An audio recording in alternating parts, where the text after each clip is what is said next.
Hi hello வணக்கம்.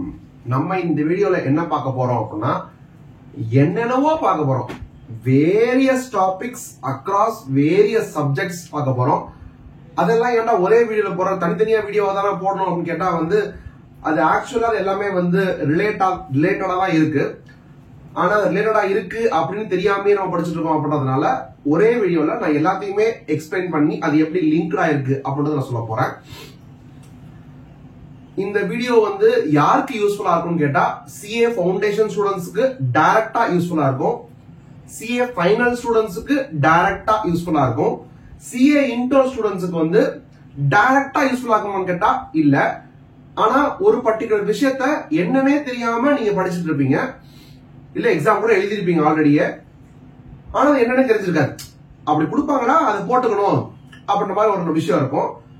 அது என்ன, அது எப்படி கால்குலேட் பண்றாங்க அப்படின்றத தெரிஞ்சுப்பீங்க. சோ இன்டைரக்டா ஹெல்ப்ஃபுல்லா இருக்கும். அப்படி பார்த்தா CA foundation, CA inter, CA final all 3 லெவல்ஸுக்குமே இந்த வீடியோ ரொம்ப ரொம்ப இம்பார்ட்டன்ட் அண்ட் யூஸ்ஃபுல் இன்ஃபர்மேஷனா இருக்கக்கூடிய ஒரு வீடியோவா இருக்கும். சரி, various topics across various subjects பார்க்க போறோம் அப்படின்னு சொன்னீங்க. என்னென்ன அதை பார்க்க போறோம் அப்படின்னா சம்பந்தமே இல்லாம ஸ்கூல் லெவல்ல படிச்ச விஷயங்கள், equation of a line, equation of a line graph போட்டோம் அப்படின்னா அதுல ஒரு லைன் இருக்கு அப்படின்னு சொன்னா அந்த லைனுக்குரிய ஈக்குவேஷன் என்ன அப்படின்னா லாங் அகோ படிச்சிருப்பீங்க. y is equal to mx plus c அப்படின்ற மாதிரி. அந்த மாதிரி படிச்சா ஞாபகமே இல்லையே அப்படின்னு சொன்னா சரி படிச்சுப்போம், ஃபுல்லா படிச்சுப்போம் இந்த வாட்டி. y is equal to mx plus c அப்படின்றது ஒரு லைன் சாதாரண ஒரு லைன், அதோட ஈக்குவேஷன் இதுதான் அப்படின்ற மாதிரி. நெக்ஸ்ட் என்ன அப்படின்னா ஸ்லோப் ஆஃப் அ லைன் அப்படின்னு ஒண்ணு இருக்கும். ஸ்லோப் ஆஃப் லைன் என்னன்றத பார்ப்போம். மோரோவர் அந்த ஸ்லோப் ஆஃப் லைன் ஆல்ரெடி இந்த ஈக்குவேஷன்ல இருக்கு. இதுல இருக்கிற அந்த m அப்படின்றதுதான் இந்த ஸ்லோப் ஆஃப் லைன் அப்படின்ற மாதிரி. அப்ப ஸ்லோப் ஆஃப் லைன் கண்டுபிடிச்சிட்டு தான் இந்த ஈக்குவேஷன் ஆஃப் லைனே நம்ம போட முடியும் ஆர் டிரைவ் பண்ண முடியும் அப்படின்ற மாதிரி இருக்கு. சோ இது ரெண்டும் என்ன டாபிக், என்ன சப்ஜெக்ட் அப்படின்னா மேக்ஸ் சம்பந்தமானது.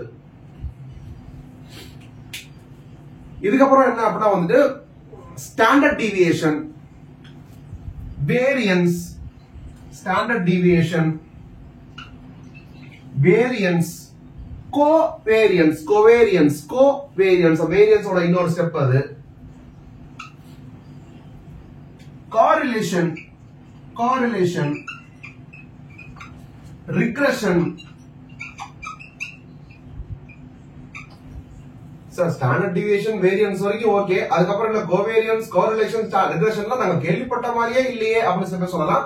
இல்ல கேள்விப்பட்டிருக்கோம் பட் என்னன்னு தெரியல அப்படின்ற மாதிரி இருக்கலாம். பட் இது எல்லாமே காமனா எந்த சப்ஜெக்ட்ல வரும் அப்படின்னு கேட்டா ஸ்டாட்டிஸ்டிக்ஸ்ல வரும்.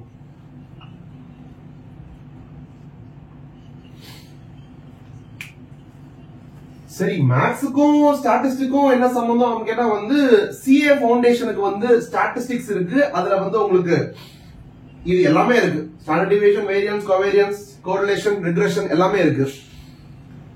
சரி, அப்ப பார்த்தா கூட இன்டருக்கும் ஃபைனலுக்கும் என்ன லிங்க் இருக்குன்னு கேட்டா இன்டருக்கும் ஃபைனலுக்கும் ஒரே டாபிக் தான், ஒரே சப்ஜெக்ட் தான். அது பினான்சியல் மேனேஜ்மெண்ட் அப்படின்ற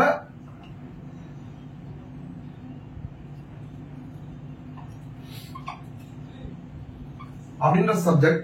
அதுக்குள்ள இருக்கிற கான்செப்ட் என்ன அப்படின்னா பீட்டா.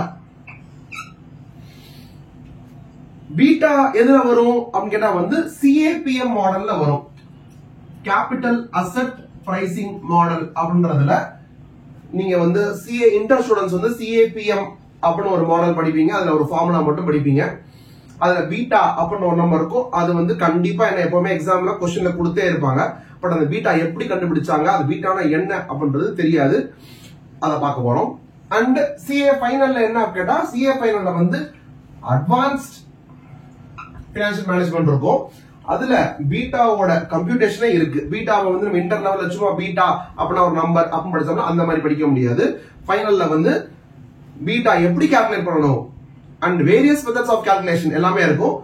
லிட்டரலி ஃபார்முலா 2-3 இருக்கும், அது எல்லாத்தையும் டப்பா அடிக்கணும். அப்படியே மனப்பாடம் பண்ணணும். இப்படிலாம் பண்ணா இது ஆன்சர் வரும், இப்படி போட்டா இப்படி, இந்த இன்ஃபர்மேஷன்லாம் கொடுத்தா இந்த ஃபார்முலா யூஸ் பண்ணணும், இப்படி இந்த இன்ஃபர்மேஷன் கொடுத்தா அந்த ஃபார்முலா யூஸ் பண்ணணும் அப்படின்னு இருக்கும். எது மேல போடணும், எது கீழே போடணும், எதுக்கு இதை ஸ்கொயர் பண்றான், எதுக்கு இதை அப்படியே வச்சிருக்கான், ஒண்ணுமே புரியாது. வெரி ஃபியூ டீச்சர்ஸ் எக்ஸ்பிளைன் பண்ணுவாங்க. அது தவிர மெஜாரிட்டி ஆஃப் த டீச்சர்ஸ் வந்து இதுல எதையுமே ப்ராப்பரா எக்ஸ்பிளைன் பண்ணிக்க மாட்டாங்க. அதனாலேயே நான் வந்து ஒரே வீடியோல எல்லாத்தையும் பண்ணாம இருக்கேன். சோ ஃபவுண்டேஷன் ஸ்டூடெண்ட்ஸ் இது யாராவது பாத்தீங்க அப்படின்னு சொன்னா ஃபவுண்டேஷன் ஸ்டூடெண்ட்ஸ் சொல்லுங்க. ஆக்சுவலா உங்களுக்கு மேக்ஸும் இருக்கு, ஆக்சுவலா மேக்ஸும் இருக்கு. சோ மேக்ஸ் அண்ட் ஸ்டாட்டிஸ்டிக்ஸ் ரெண்டுமே ஃபவுண்டேஷன் யூஸ் ஆகும். பட் இது தெரியாம நீங்க இன்டரோ ஃபைனலோ படிச்சுட்டு இந்த பீட்டா அண்ட் சிஏபிஎம் அப்படின்றத வந்து பிளைண்டா மனப்பாடம் பண்றீங்கன்னு சொன்னா அது waste. So inter student final students இருந்தாலும் இந்த வீடியோ ஷேர் பண்ணுங்க. ஓகேவா? ஃபர்ஸ்ட் நம்ம வந்து இதுல இருந்து ஆரம்பிச்சிடுவோம். ஏன்னா இங்க இருந்து ஒரு விஷயத்தை ஸ்டார்ட் பண்ணி இங்க போய் முடிக்க போறோம். இன்ஃபேக்ட் ஸ்டார்டிங் வந்து equation of line start, ending வந்து சிஏபிஎம், இங்க இருந்து எல்லாமே லிங்கா இருக்கு. சோ ஃபர்ஸ்ட் வந்து ஈக்குவேஷன் ஆஃப் லைன் பாத்திரலாம். ஈக்குவேஷன் ஆஃப் லைன்னா ஒரு கிராஃப் இருக்குன்னு வச்சுக்கோங்க. அந்த கிராஃப்ல ஒரு லைன் இப்படி இருக்கு அப்படின்னு சொன்னா இந்த லைன் ஒரு கோடு அவ்வளவுதானே அப்படின்னு கேட்டா வந்து இதை வந்து ஒரு ஈக்குவேஷனா எழுத முடியும். அப்படின்றதுதான் வந்து இந்த y is equal to mx plus c அப்படின்றது. அது எப்படி எழுத முடியும் அப்படின்னா இப்ப இந்த லைன் இப்படி வரைஞ்சுக்கலாம். ஓகேவா? இதுல yன்றது என்னன்னா y ஆக்சிஸ், இது வந்து x ஆக்சிஸா, இது y ஆக்சிஸா, இது ரெண்டு நடுவுல லைன் போயிருக்கு. கரெக்டா? அப்போ y அப்படின்றது ஒரு நம்பரா இருக்கும், xன்றது ஒரு நம்பரா இருக்கும். எதுக்கு? ஒவ்வொரு பாயிண்ட்டுக்குமே இப்ப ஃபார் எக்ஸாம்பிள் இது ஒரு பாயிண்ட் அப்படின்னு சொன்னா இந்த பாயிண்ட்க்கு நேரா வந்து xல வந்து ஒரு நம்பரா இருக்கும். கண்டிப்பா இந்த பாயிண்ட் வந்து இதுக்கு நேரா வந்து yல ஒரு நம்பரா இருக்கும். அப்ப இந்த பாயிண்ட எக்ஸ்பிரஸ் பண்ணணும்னு சொன்னா இந்த x நம்பர் கமா இந்த y நம்பர்னு சொல்ல முடியும். அது மாதிரி வேரியஸ் பாயிண்ட்ஸ்க்கு வேரியஸ் நம்பர்ஸ் இருக்குமா? ஒரு லைன் அப்படின்றது என்னது? வேரியஸ் பாயிண்ட்ஸ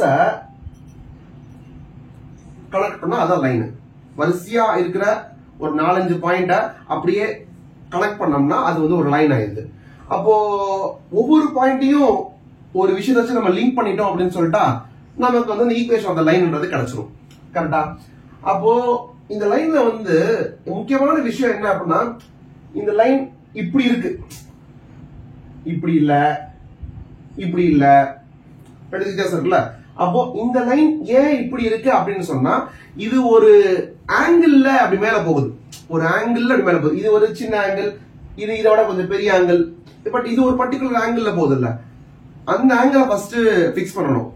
அதை வந்து ஒரு நம்பரால நம்ம மெஷர் பண்ணிட்டோம் அப்படின்னு சொல்லிட்டா அதுக்கப்புறமா இந்த ஈக்குவேஷன் லைன் போடலாம். அந்த பர்டிகுலர் நம்பர் என்ன அப்படின்னா இந்த எம். அந்த எம்க்கு பேர் தான் என்னன்னா ஸ்லோப் ஆஃப் அ லைன். அந்த ஸ்லோப் ஆஃப் லைன் எப்படி கால்குலேட் பண்றது அப்படின்னா ஒண்ணுமே இல்ல, ஒரு நம்பர் இன்னொரு நம்பர், பேசிக்கலி இந்த பாயிண்ட் அண்ட் இந்த பாயிண்ட் இருக்கு இல்லையா. ஆக்சுவலா இது ரெண்டு தெரிஞ்சாலே இது அடுத்து இப்படியே தான் போகும்போது நமக்கு தெரிஞ்சிடும். அதே ஆர்டர்ல தான் மீதி பாயிண்ட்ஸ் இருக்க முடியும். அப்பதான் ஒரு ஸ்ட்ரைட் லைன் போட முடியும். எல்லா பாயிண்ட்ஸும் நேர்கோட்டுல இருந்தாதான் கோடு போட முடியும் இல்லையா. அப்பனா வந்து இது ஒரு பாயிண்ட், இது ஒரு பாயிண்டா, இதுக்கு ஒரு எக்ஸ் ஒய் வேல்யூ இருக்கும், இதுக்கு ஒரு எக்ஸ் ஒய் வேல்யூ இருக்குமா. இந்த ஃபர்ஸ்ட் பாயிண்ட்க்கு வந்து நம்ம ஃபர்ஸ்ட் பாயிண்ட்ன்றதுனால x1 y1 அப்படி வச்சிட்டீங்க அப்படின்னு சொன்னா செகண்ட் பாயிண்ட் என்ன அப்படின்னா x2 y2 அப்படின்ற மாதிரி இருக்கும். பேசிக்கலி அந்த பாயிண்ட் கமா இந்த பாயிண்ட், அது ஒரு பாயிண்ட், அது ஒரு பாயிண்ட். இப்ப நம்ம இந்த ஸ்லோப் கண்டுபிடிக்கணும்னா என்ன பண்ணணும் அப்படின்னா வந்துட்டு இந்த y2 இருக்கு இல்லையா, y2ன்றது y ஆக்சிஸ்ல இருக்க லைன், y1 வந்து y ஆக்சிஸ்ல இருக்கிற அந்த point, y2 minus y1 divided by x2 minus x1 போட்டா நமக்கு அந்த ஸ்லோப்புக்கான ஆன்சர் கிடைச்சிடும். இது ஏன் இம்பார்ட்டன்ட் அப்படின்னு சொன்னா சும்மா ஒரு பேச்சுக்கு இது வந்து எக்ஸ்ல வந்து 1 அப்படின்னு வச்சுக்கோங்க. இது வந்து எவ்வளவு? எக்ஸ்ல வந்து 1, இது வந்து எக்ஸ்ல வந்து 2 அப்படின்னு வச்சுக்கோங்க. நான் ஸ்கேல் வச்சுலாம் போடல, சும்மா சொல்றேன். ஓகேவா? ஒய்ல வந்து இது எவ்வளவு இருக்கு அப்படின்னா வந்துட்டு ப்ராபப்ளி இது 5ன்னு வச்சுக்கோங்க. இது வந்து எவ்வளவு அப்படின்னா வந்து 8ன்னு வச்சுக்கோங்க. அப்போ இந்த ஃபர்ஸ்ட் பாயிண்ட் என்னவா இருந்திருக்கும் 1,5 இருந்திருக்கும் கரெக்டா 1,5 இருந்திருக்கும் செகண்ட் பாயிண்ட் என்னவா இருந்திருக்கும் 2,8 இருந்திருக்கும் 2,8 இருந்திருக்கும் கரெக்டா அது ரெண்டுத்துக்குள்ள ஸ்லோப் போடும்போது எப்படி போட்டிருப்பீங்க y2 minus y1 னா y2 minus y1 னா 8 minus 5 x2 minus x1 னா 2 minus 1 கரெக்டா அப்பனா இது வந்து 3 கீழ வந்து 1 இப்படினா என்ன அர்த்தம் அப்படினா வந்து x ல மூவ்மெண்ட் 1 இருந்தா y ல மூவ்மெண்ட் வந்து 3 இருக்கும் அப்படினா அது ஒரு மீனிங் நீங்க பாருங்க x வந்து 1 ல இருந்து 2 க்கு வந்திருக்கு எவ்வளவு மூவ்மெண்ட் வந்து 1 தான் 1 ல இருந்து 2 வரைக்கும் 1 மூவ்மெண்ட் y என்ன இருந்தது 5 ல இருந்து 8 ஆயிருந்தது எவ்வளவு மூவ்மெண்ட் 3 இருந்தது ஃபார் ஒரு மூவ்மெண்ட் அதுல 3 மூவ்மெண்ட்ஸ் க்கு அர்த்தம் சோ y2 minus y1 னா y ல எவ்வளவு மூவ்மெண்ட் இருக்கு டிவைடட் பை x2 minus 1 னா x ல எவ்வளவு மூவ்மெண்ட் இருக்குறது அப்போ 3 divided by 1 3 அப்படின்றத ஸ்லோப் அது 3ன்றதுனால தான் இந்த கோடு இந்த ஆங்கிள்ல போகுது 3 விட கம்மியா இருந்ததுன்னு சொன்னா அந்த கோடு இப்படி போயிருக்கும் 3 விட அதிகமா இருந்ததுன்னா அந்த கோடு இப்படி போயிருக்கும் சோ அந்த ஆங்கிளை ஃபிக்ஸ் பண்றது வந்து இந்த ஸ்லோப் தான் ஓகேவா அப்போ இந்த ஸ்லோப்ன்றது இப்போ நமக்கு இந்த நம்பர் கிடைச்சிருச்சு கரெக்ட்டா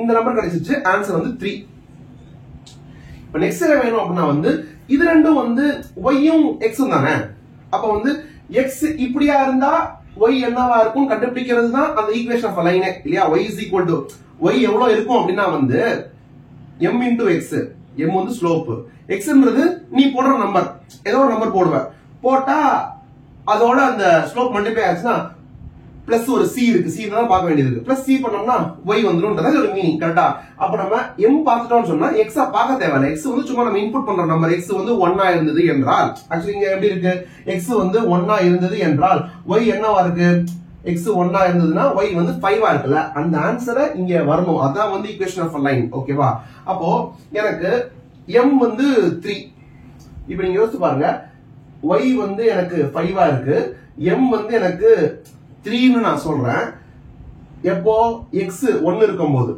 அப்ப 5 is equal to 3 plus c மட்டும் இருக்கு அப்ப c என்னவா இருக்க முடியும் c வந்து 2 ஆ தான் இருக்க முடியும் செக் பண்ணலாமா அத c வந்து எப்ப 2 ஆ இருக்கும் அப்படினா எப்படி செக் பண்ணி பார்க்கிறது அப்படினா x வந்து 1 ஆ இருக்கிறதுனால 3 into 1 ஆகி plus 2 ஆகி 5 ன்னு வருது இதுவே x வந்து 0 ஆ இருந்துச்சுன்னு சொன்னா 3 into 0 னா இது 0 ஆயிருமா அப்ப plus 2 மட்டும் தான் இருக்கும் அப்ப y என்னவா இருக்கும் 2 ஆவே இருக்கும் அப்ப மீனிங் என்ன x 0 ஆ இருந்ததுனா x 0 ஆ இருந்ததுனா y வந்து 2 ஆ இருக்கும்னு அர்த்தம் அதனால தான் இதுக்கு பேர் என்னன்னா இந்த c அப்படின்றதுக்கு பேர் வந்து y இன்டர்செப்ட் அப்படினு சொல்வாங்க y இன்டர்செப்ட் சொல்றாங்க அதாவது x 0 ஆ இருந்ததுனா y என்னவா இருக்கும் அதாவது ஒரு மீனிங் ஏன் இன்டர்செப்ட் சொல்றாங்கன்னா அந்த y ஆக்சிஸ் வந்து அது கட் பண்ணும் ஏன்னா x 0 ஆ இருக்கா x 0 எங்க இங்க 1 இங்க 2 இங்க 3 போகுது x எங்க 0 இங்க தான் 0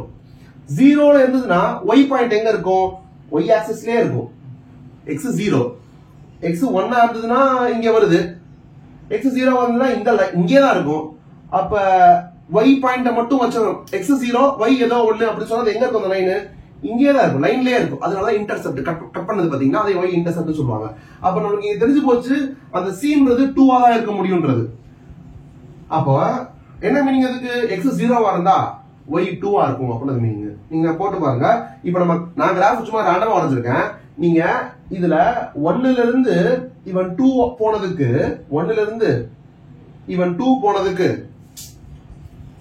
1 ல இருந்து இவன் 2 போனதுக்கு இவன் எங்க இருந்து எங்க போனா 5 ல இருந்து 8 போனான் இப்போ உங்களுக்கே தெரியும் இதுக்கு பதிலா 2 ல இருந்து 3 க்கு போறான்னு சொன்னா இவன் எவ்வளவு போவான் இங்க இருந்து 3 மூவ் ஆனா ஸ்லோப்னால இங்க இருந்து 3 மூவ் ஆனா 11 வருவானா இப்படி மேல போனா அப்படி இதுவே கீழே இருந்துச்சுன்னா x 0 வந்தா என்ன ஆகும் இங்க போனா +3 னா இங்க போனா என்ன -3 அப்ப என்ன வரும் ஆன்சர் 2 அப்ப x 0 ஆ இருக்கும்போது y என்னவா இருக்கு 2 ஆ இருக்கு அப்போ x 0 ஆ இருக்கும்போது இந்த லைனை நீங்க அப்படியே எக்ஸ்டெண்ட் பண்ணி பாத்தீங்கன்னா உங்களுக்கு தெரியும் இப்படி கட் ஆகும் ஏன்டா கீழே கொண்டு வராங்க நான் சும்மா ரேண்டமா தான் வந்திருக்கேன் இந்த கோடை அப்படியே எக்ஸ்டெண்ட் பண்ணி பார்த்தோம் அப்படின்னு சொன்னா வந்து இங்க இருந்து போடும்போது 1 2ல அது கட் ஆயிருக்கும் 3 4 5 இங்க வரும் கரெக்டா நீங்க ஸ்கேல் வச்சு வரைஞ்சு போட்டீங்கன்னா கரெக்டா வரும்.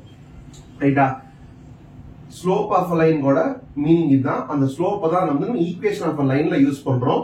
ஈக்குவேஷன் ஆஃப் லைன் வந்து அந்த ஆங்கிளை குறிக்குதுன்றதுனால எக்ஸ் எவ்வளவோ அது அளவுக்கு அது மல்டிப்ளை ஆகும். பிளஸ் வந்து சி என்னன்னா எக்ஸ்ன்றவன் 0வா இருந்தா கூட y வந்து 2வா இருப்பான் அப்படின்றதுனால y is equal to mx plus c. இப்ப நான் இவ்வளவு நேரம் பேசுனதும் வந்து CA இன்டர் ஸ்டூடெண்ட்டுக்கும் CA ஃபைனல் ஸ்டூடெண்ட்டுக்கும் கொஞ்சம் கூட ரிலேட்டடாவே இருக்காது. அதனால வந்து டென்ஷனா இருக்குன்னு எனக்கு தெரியும். அதனால ஃபவுண்டேஷன் ஸ்டூடெண்ட்ஸ் பிரச்சனை இல்ல. இன்டர் அண்ட் ஃபைனல் ஸ்டூடெண்ட்ஸ்க்கு ஒரே ஒரு விஷயத்தை மட்டும் சொல்லுறேன், so that you are interested. ஓகேவா? இந்த y is equal to mx plus c தான் ஈக்குவேஷன் ஆஃப் லைன் அப்படின்னு சொன்னா இதுக்கும் நம்ம படிக்கிற இன்டர் ஃபைனல் ஸ்டூடெண்ட்ஸ் நம்ம படிக்கிற வேற எதுக்கோ ஏதோ லிங்க் இருக்க மாதிரியா இருக்கேன். y is equal to mx plus c. x 0வா இருந்தா கூட இந்த cன்றவன் இருப்பான். அப்ப மினிமமா cன்றது வரும்.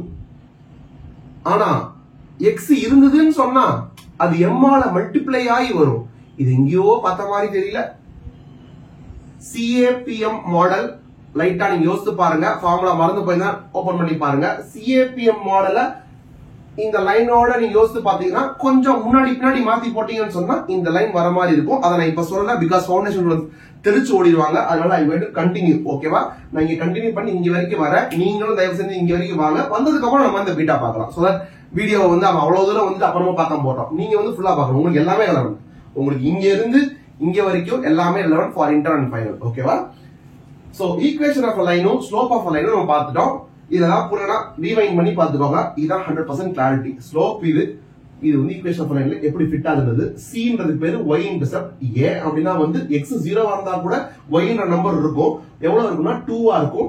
a இன்டர்செப்ட்னு பேர் இருக்கு. y ஆக்சிஸ் அது கட் பண்ற பாயிண்டா இருக்கும். அப்படின்றதுனால x 0வா இருக்கிறதுனால நகரவே மாட்டான், இங்கேயே இருப்பான். ரைட்? இதுதான் வந்து மேக்ஸ் கான்செப்ட் ஃபுல்லா முடிஞ்சது. ஸ்டாட்டிஸ்டிக்ஸ்க்கு வருவோம். ஸ்டாட்டிஸ்டிக்ஸ்ல வந்து ஃபர்ஸ்ட் நமக்கு தெரிஞ்சுக்க வேண்டியது ஸ்டாண்டர்ட் டீவியேஷன். இதுதான் வந்து மோஸ்ட் ரெலவென்ட் ஐட்டம். ஓகேவா? இது உங்களுக்கு இன்டர் ஃபைனலுக்காக இல்ல, ஜெனரலாவே தெரிஞ்சிருக்க வேண்டிய ஒரு விஷயம் தான். எங்கனாலும் யூஸ் ஆகும். ஓகேவா? ஸ்டாண்டர்ட் டீவியேஷன்னா என்ன? பேர்ல இருக்கு. ஸ்டாண்டர்டா எவ்வளவு டீவியேட் ஆகும். டீவியேட்னா ஏதோ ஒரு நம்பர்னு ஒன்னு இருந்தாதான் இதுல இருந்து இவ்வளவு டீவியேட் ஆகுது அப்படின்னு சொல்ல முடியும். அப்ப ஏதோ ஒரு நம்பர் முதல்ல இருக்கணும். அந்த நம்பர்ல இருந்து எவ்வளவு டீவியேட் ஆகுது அப்படின்றத பார்க்கணும். ஈச் அண்ட் எவ்ரி டீவியேஷன் நம்ம பார்க்க போறது இல்ல. ஸ்டாண்டர்டா ஒரு ஆவரேஜா ஸ்டாண்டர்டா எவ்வளவு டீவியேட் ஆக போகுதுன்னு பார்க்கணும். அப்படி பார்த்தோம்னா அதுக்கு பேர் வந்து standard deviation. First of all deviate ஆகுறது, ஒரு பாயிண்ட்ல இருந்து டீவியேட் ஆகுறது, இதெல்லாம் பேசணும்னா ஃபர்ஸ்ட் நமக்கு ஒரு செட் ஆஃப் டேட்டா இருக்கணும். டேட்டா இருந்தாதான் அந்த டேட்டாக்கு ஒரு மைய புள்ளிய வச்சுக்கிட்டு அந்த புள்ளியில இருந்து இவன் இவ்வளவு டீவியேட்டா இருக்கான், இவ்வளவு டீவியேட்டா இருக்கான் அப்படின்னு சொல்லுவோம். சோ ஃபர்ஸ்ட் நம்ம ஒரு டேட்டா ரெடி பண்ணிக்கலாம். டேட்டா என்ன அப்படின்னா வந்து ஆக்சுவலா இப்ப நான் வந்து ஃபவுண்டேஷன் ஸ்டூடெண்ட்ஸ் பார்த்துட்டு இருப்பாங்க அப்படின்னு நினைக்கிறதுனால நான் பொதுவான நம்பர்ஸா நான் சொல்ல போறேன். பட் வேற ஏதோ சொல்றான் போல இருக்கு நினைச்சுக்காதீங்க. இதை நான் கடைசியில எங்க ரிலேட் பண்ணிருவேன் அப்படின்னா வந்து CAPM ரிலேட் பண்ணிருவேன். அதனால இப்ப நான் சொல்றது சும்மா ஒரு பேச்சுக்கு ஒன்னு சொல்றேன், கடைசியில் அதை மாத்திடுவேன். ஓகேவா? ஃபர்ஸ்ட் வந்து மார்க்ஸ் இன் ஒரு சப்ஜெக்ட் என்னன்னா வந்து இங்கிலீஷ். ஓகேவா? Marks in English. அதே மாதிரி மார்க்ஸ் இன் ஏதோ ஒரு தியரி சப்ஜெக்ட் தான். ஏதோ ஒரு தியரி சப்ஜெக்ட். ஓகேவா? ஏன் அப்படி எடுத்திருக்கீங்க அப்படின்னு சொன்னா வந்து ரெண்டு விஷயம். ஒரு விஷயம் வந்து என்ன அப்படின்னா வந்து ஜெனரலா ஒரு அண்டர்ஸ்டாண்டிங் இல்ல ஒரு இது இருக்கு. என்ன அப்படின்னா வந்து இங்கிலீஷ் நல்லா வந்துச்சுன்னு சொன்னா இந்த தியரி சப்ஜெக்ட் நல்லா மார்க் வாங்கிடலாம் அப்படின்னு ஒண்ணு இருக்கும். ஏன்னா வந்து கிராமர் கரெக்டா போட்டுடலாம், சென்டென்ஸ் ஃபார்மேஷன் கரெக்டா இருக்கும், ஸ்பெல்லிங் மிஸ்டேக்லாம் இருக்காது. அந்த மாதிரி பேசிக் லெவல்ல வந்து இங்கிலீஷ் நல்லா இருந்தாலே வந்து ஆன்சர் கண்டென்ட் வந்து ஓரளவுக்கு இருந்தா கூட மேட்ச் பண்ணிக்கலாம் அப்படின்ற மாதிரியான ஒரு ஜெனரல் ஆடியன்ஸ் திங்கிங் இருக்கு இல்லையா? அதை நம்ம இருக்கிற மாதிரி நம்ம வச்சுப்போம். பேசிக்கலி ஒருத்தன் வந்து இங்கிலீஷ்ல வந்து நல்லா மார்க் வாங்குறான் அப்படின்னு சொன்னா மோரார்லெஸ் அவன் வந்து தியரியிலயும் நல்ல மார்க் வாங்குவான் அப்படின்ற மாதிரி ஒரு பர்செப்ஷன் இருக்கு இல்லையா? அதை நம்ம யூஸ் பண்ணிப்போம் இந்த இடத்துல. ஓகேவா? இப்ப மார்க்ஸ் இன் இங்கிலீஷ் என்ன அப்படின்னா வந்துட்டு 12, 13, 14, 15, 16.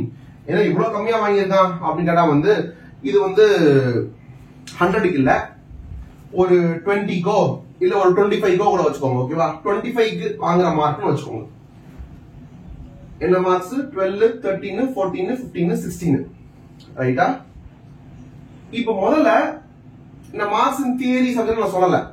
இப்போதைக்கு நம்ம வந்து ஒரு செட் ஆஃப் டேட்டா வச்சுக்கலாம். ஒரு செட் ஆஃப் டேட்டாலேயே சென்ட்ரல் நம்பர் என்ன அப்படின்றத பார்க்கலாம். அப்புறம் எவ்வளவு டீவியேட் ஆறான் அப்படின்றத பார்க்கலாம். அதுக்கப்புறம் இன்னொரு டேட்டா போகலாம். இப்போ 12, 13, 14, 15, 16 இருக்குன்னு சொன்னா 5 நம்பர் இருக்கு. இந்த 5 நம்பருமே வந்து ஒரே நம்பர் இல்ல. அப்ப கொஞ்சம் மேல கீழே இருக்கு. அப்ப முதல்ல நடு சென்டர் அப்படின்னு சொல்லுவாங்க. அந்த மாதிரி நடு சென்டர் அப்படின்ற மாதிரி நம்பர் ஒன்று சூஸ் பண்ணிக்கணும். நடு சென்டர்னா லிட்டரலி இதுல இருக்க நடு சென்டர் மீன் பண்ணல நானு. அந்த டேட்டா செட்டுக்குள்ள இருக்கிற வந்து ஓரளவுக்கு நடுவுல இருக்க நம்பர் அப்படின்றது. அந்த நடுவுல இருக்க நம்பர் அப்படின்னா வந்து generally it is the average. ஓகேவா? அரித்மெட்டிக் மீன் ஏஎம் சொல்லுவோம் இல்லையா? ஆவரேஜ். ஆவரேஜ்னா என்ன? டேட்டா எல்லாத்தையும் ஆட் பண்ணிக்கிட்டு divided by number of data, number of entries. ஓகேவா? அப்ப 12, 13, 14, 15, 16 எல்லாத்தையும் முதல்ல ஆட் பண்ணிக்கோங்க. ஆட் பண்ணிட்டு டிவைடட் பை 5 போட்டீங்க அப்படின்னு சொன்னா எனக்கு தெரிஞ்சு அது 14 வரும். அது கால்குலேட் பண்ண தேவையில்லை. ஏன்னா வந்து கரெக்டா எல்லாமே 1 கேப்ல இருக்கு. அதனால கண்டிப்பா இதான் ஆவரேஜா வரணும் இல்லையா? 16 பிளஸ் 12 ஒரு 28, 15 பிளஸ் 13 அதுவும் ஒரு 28, 28னா 56, 56 பிளஸ் 14 போட்டா 70 வந்துடும். 70 டிவைட் பை 5 போட்டா அகைன் 14 வந்துடும். அந்த மாதிரி எழுதிருக்கணும். 1 கேப்ல இருக்கனால ஆன்சர் அப்படிதான் வரும் இல்லையா? 14 தான் என்ன அப்படின்னா வந்து மீன், ஆவரேஜ். ஓகேவா? ஸ்டாட்டிஸ்டிக்கலா சொல்லணும்னா எக்ஸ் பார். ஏன்னா இதெல்லாம் எக்ஸ், எக்ஸ் பார்னா வந்து ஆவரேஜ். ரைட்டா? ஒவ்வொரு நம்பரும் இந்த நம்பர்ல இருந்து, இந்த 14ல இருந்து எவ்வளவு டீவியேட் ஆயிருக்கான் அப்படின்னு முதல்ல பார்ப்போம். அப்பதான் வந்து டீவியேஷன்ஸ் கிடைக்கும். டீவியேஷன் கிடைச்சாதான் நமக்கு நெக்ஸ்ட் வந்து ஸ்டாண்டர்ட் டீவியேஷன் எவ்வளவு கண்டுபிடிக்க முடியும். சோ ஃபர்ஸ்ட் என்ன பண்ணுங்க, ஒவ்வொரு டேட்டாவும் இதுல இருந்து எவ்வளவு டீவியேட் ஆகும் பாருங்க. 12 மைனஸ் 14 அப்படின்னு போட்டா -2, 13 மைனஸ் 14 போட்டா -1. இவன் வந்து 14 மைனஸ் 14ன்றதுனால 0, 15 மைனஸ் 14 போட்டோம்னா 1, 16 மைனஸ் 14 போட்டோம்னா 2. இதெல்லாம் என்ன அப்படின்னா வந்து டீவியேஷன்ஸ். இந்த டீவியேஷன்ஸ் வச்சுட்டு நம்ம ஒரு இடம் இப்படி இருக்கா, அப்ப ஸ்டாண்டர்டா எவ்வளவு டீவியேட் ஆறா அப்படின்றத பார்க்க முடியும். ஆனா இதை நீங்க அப்படியே பாத்தீங்கன்னா, இதை நீங்க ஏதாவது இப்படி ஆட் பண்ணி கண்டுபிடிக்கலாம் அப்படின்னா பண்ணீங்கன்னு வச்சுக்கோங்களேன். -2 -1 0, +1 2 எல்லாம் ஆட் பண்ணீங்கன்னா 0 வந்துடும். -2 -1 அது 1 2. அப்ப மைனஸ் இருக்கிறதுனால எனக்கு ஆன்சர் 0 வந்துடும். அதனால இந்த மைனஸை வந்து இந்த சைன் பிரச்சனையை வந்து ரிமூவ் பண்றதுக்காக என்ன பண்ணுவோம்னா ஸ்கொயர் பண்ணுவோம். தேவையில்லாம ஸ்கொயர் பண்றோம். எதுக்காக? Just to remove the sign. அப்ப வந்து எனக்கு இந்த -2ன்றத ஸ்கொயர் பண்ண, -2 இன்டு -2 பண்ணோம்னா 4 வந்துடும். -1 இன்டு -1 பண்ணா 1 வந்துடும். இது 0, 1 இன்டு 1, 2 இன்டு 2 இப்படி வந்துடும். கரெக்டா? அப்ப 4 1 0 1 4 மொத்தம் 10 வருது. கரெக்டா? இந்த 10 அப்படின்றது வந்து எனக்கு வந்து டோட்டல் ஆஃப் என்னது? Square of the deviations. ஏன்னா இது டீவியேஷன், இது ஸ்கொயர் ஆஃப் த டீவியேஷன், அதோட டோட்டல். எத்தனை டோட்டல் பண்ணிருக்கோம்? 1 2 3 4 5 5 டேட்டா டோட்டல் பண்ணிருக்கோம். அப்பனா இத வந்து நான் டிவைட் பை 5 பண்ணணும் 5 டேட்டா இருக்கிறதுனால. அப்பனா 2ன்னு வருது பாத்தீங்களா? இந்த 2 அப்படின்றதான் வந்து வேரியன்ஸ் அப்படின்னு சொல்லுவாங்க. எது? வேரியன்ஸ் அப்படின்னு சொல்லுவாங்க. இந்த வேரியன்ஸுக்கு வந்து ஸ்கொயர் ரூட் எடுத்தோம்னா, இந்த வேரியன்ஸுக்கு ஸ்கொயர் ரூட் எடுத்தோம்னா அதான் வந்து ஸ்டாண்டர்ட் டீவியேஷன்.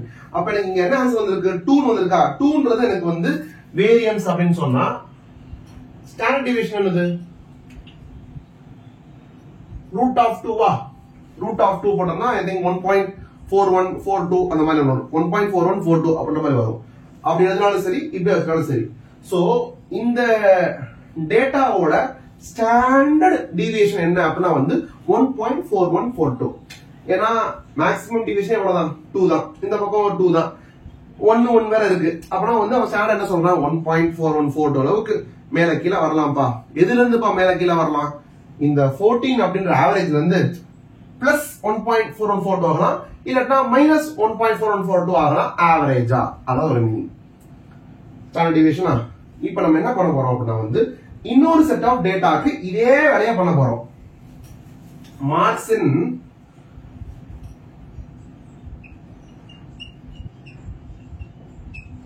இங்கிலீஷ் போட்டோமா அதே மாதிரி இப்போ வந்து ஒரு தியரி சப்ஜெக்ட் போட போறோம்.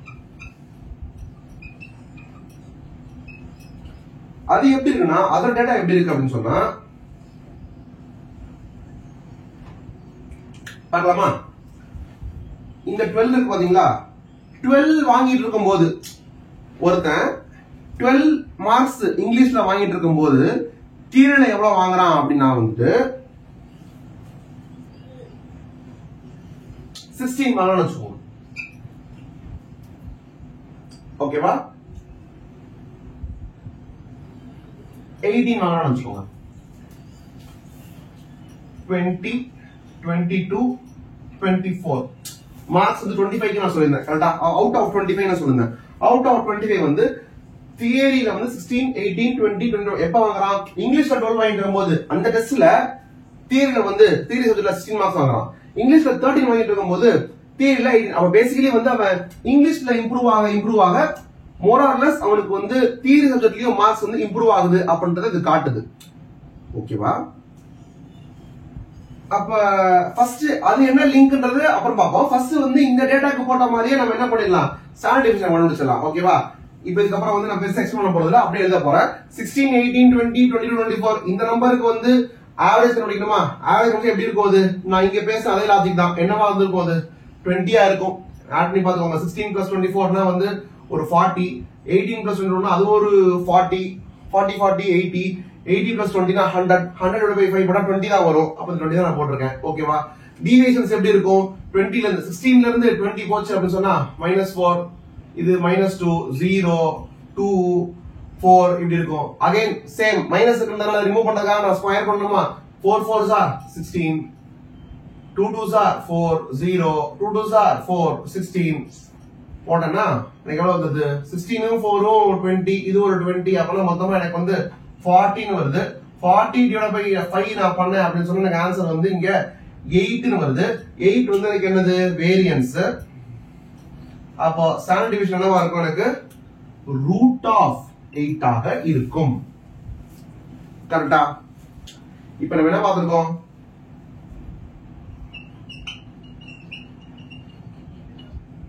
வேரியன்ஸும் ஸ்டாண்டர்ட் டிவியேஷனும் பார்த்துட்டோம். ரைட்டா? ஸ்டாட்டிஸ்டிக்ஸ்ல இருக்க நம்ம இன்னும் நெக்ஸ்ட் என்ன பார்க்க போறோம்னா கோ வேரியன்ஸ் அப்படின்றத பார்க்க போறோம். எதுக்கு சார் கோ வேரியன்ஸ் நீங்க பார்க்கணும் அப்படின்னு சொன்னா நமக்கு கோ ரிலேஷன் நமக்கு காரிலேஷன் சொல்லுவாங்க. அத கோ ரிலேஷன் நம்ம வச்சுப்போம். கோ ரிலேஷன் அப்படின்ற மாதிரி. ஓகேவா, காரிலேஷன். இந்த காரிலேஷன் வந்து நமக்கு ஒரு முக்கியமான நம்பர்.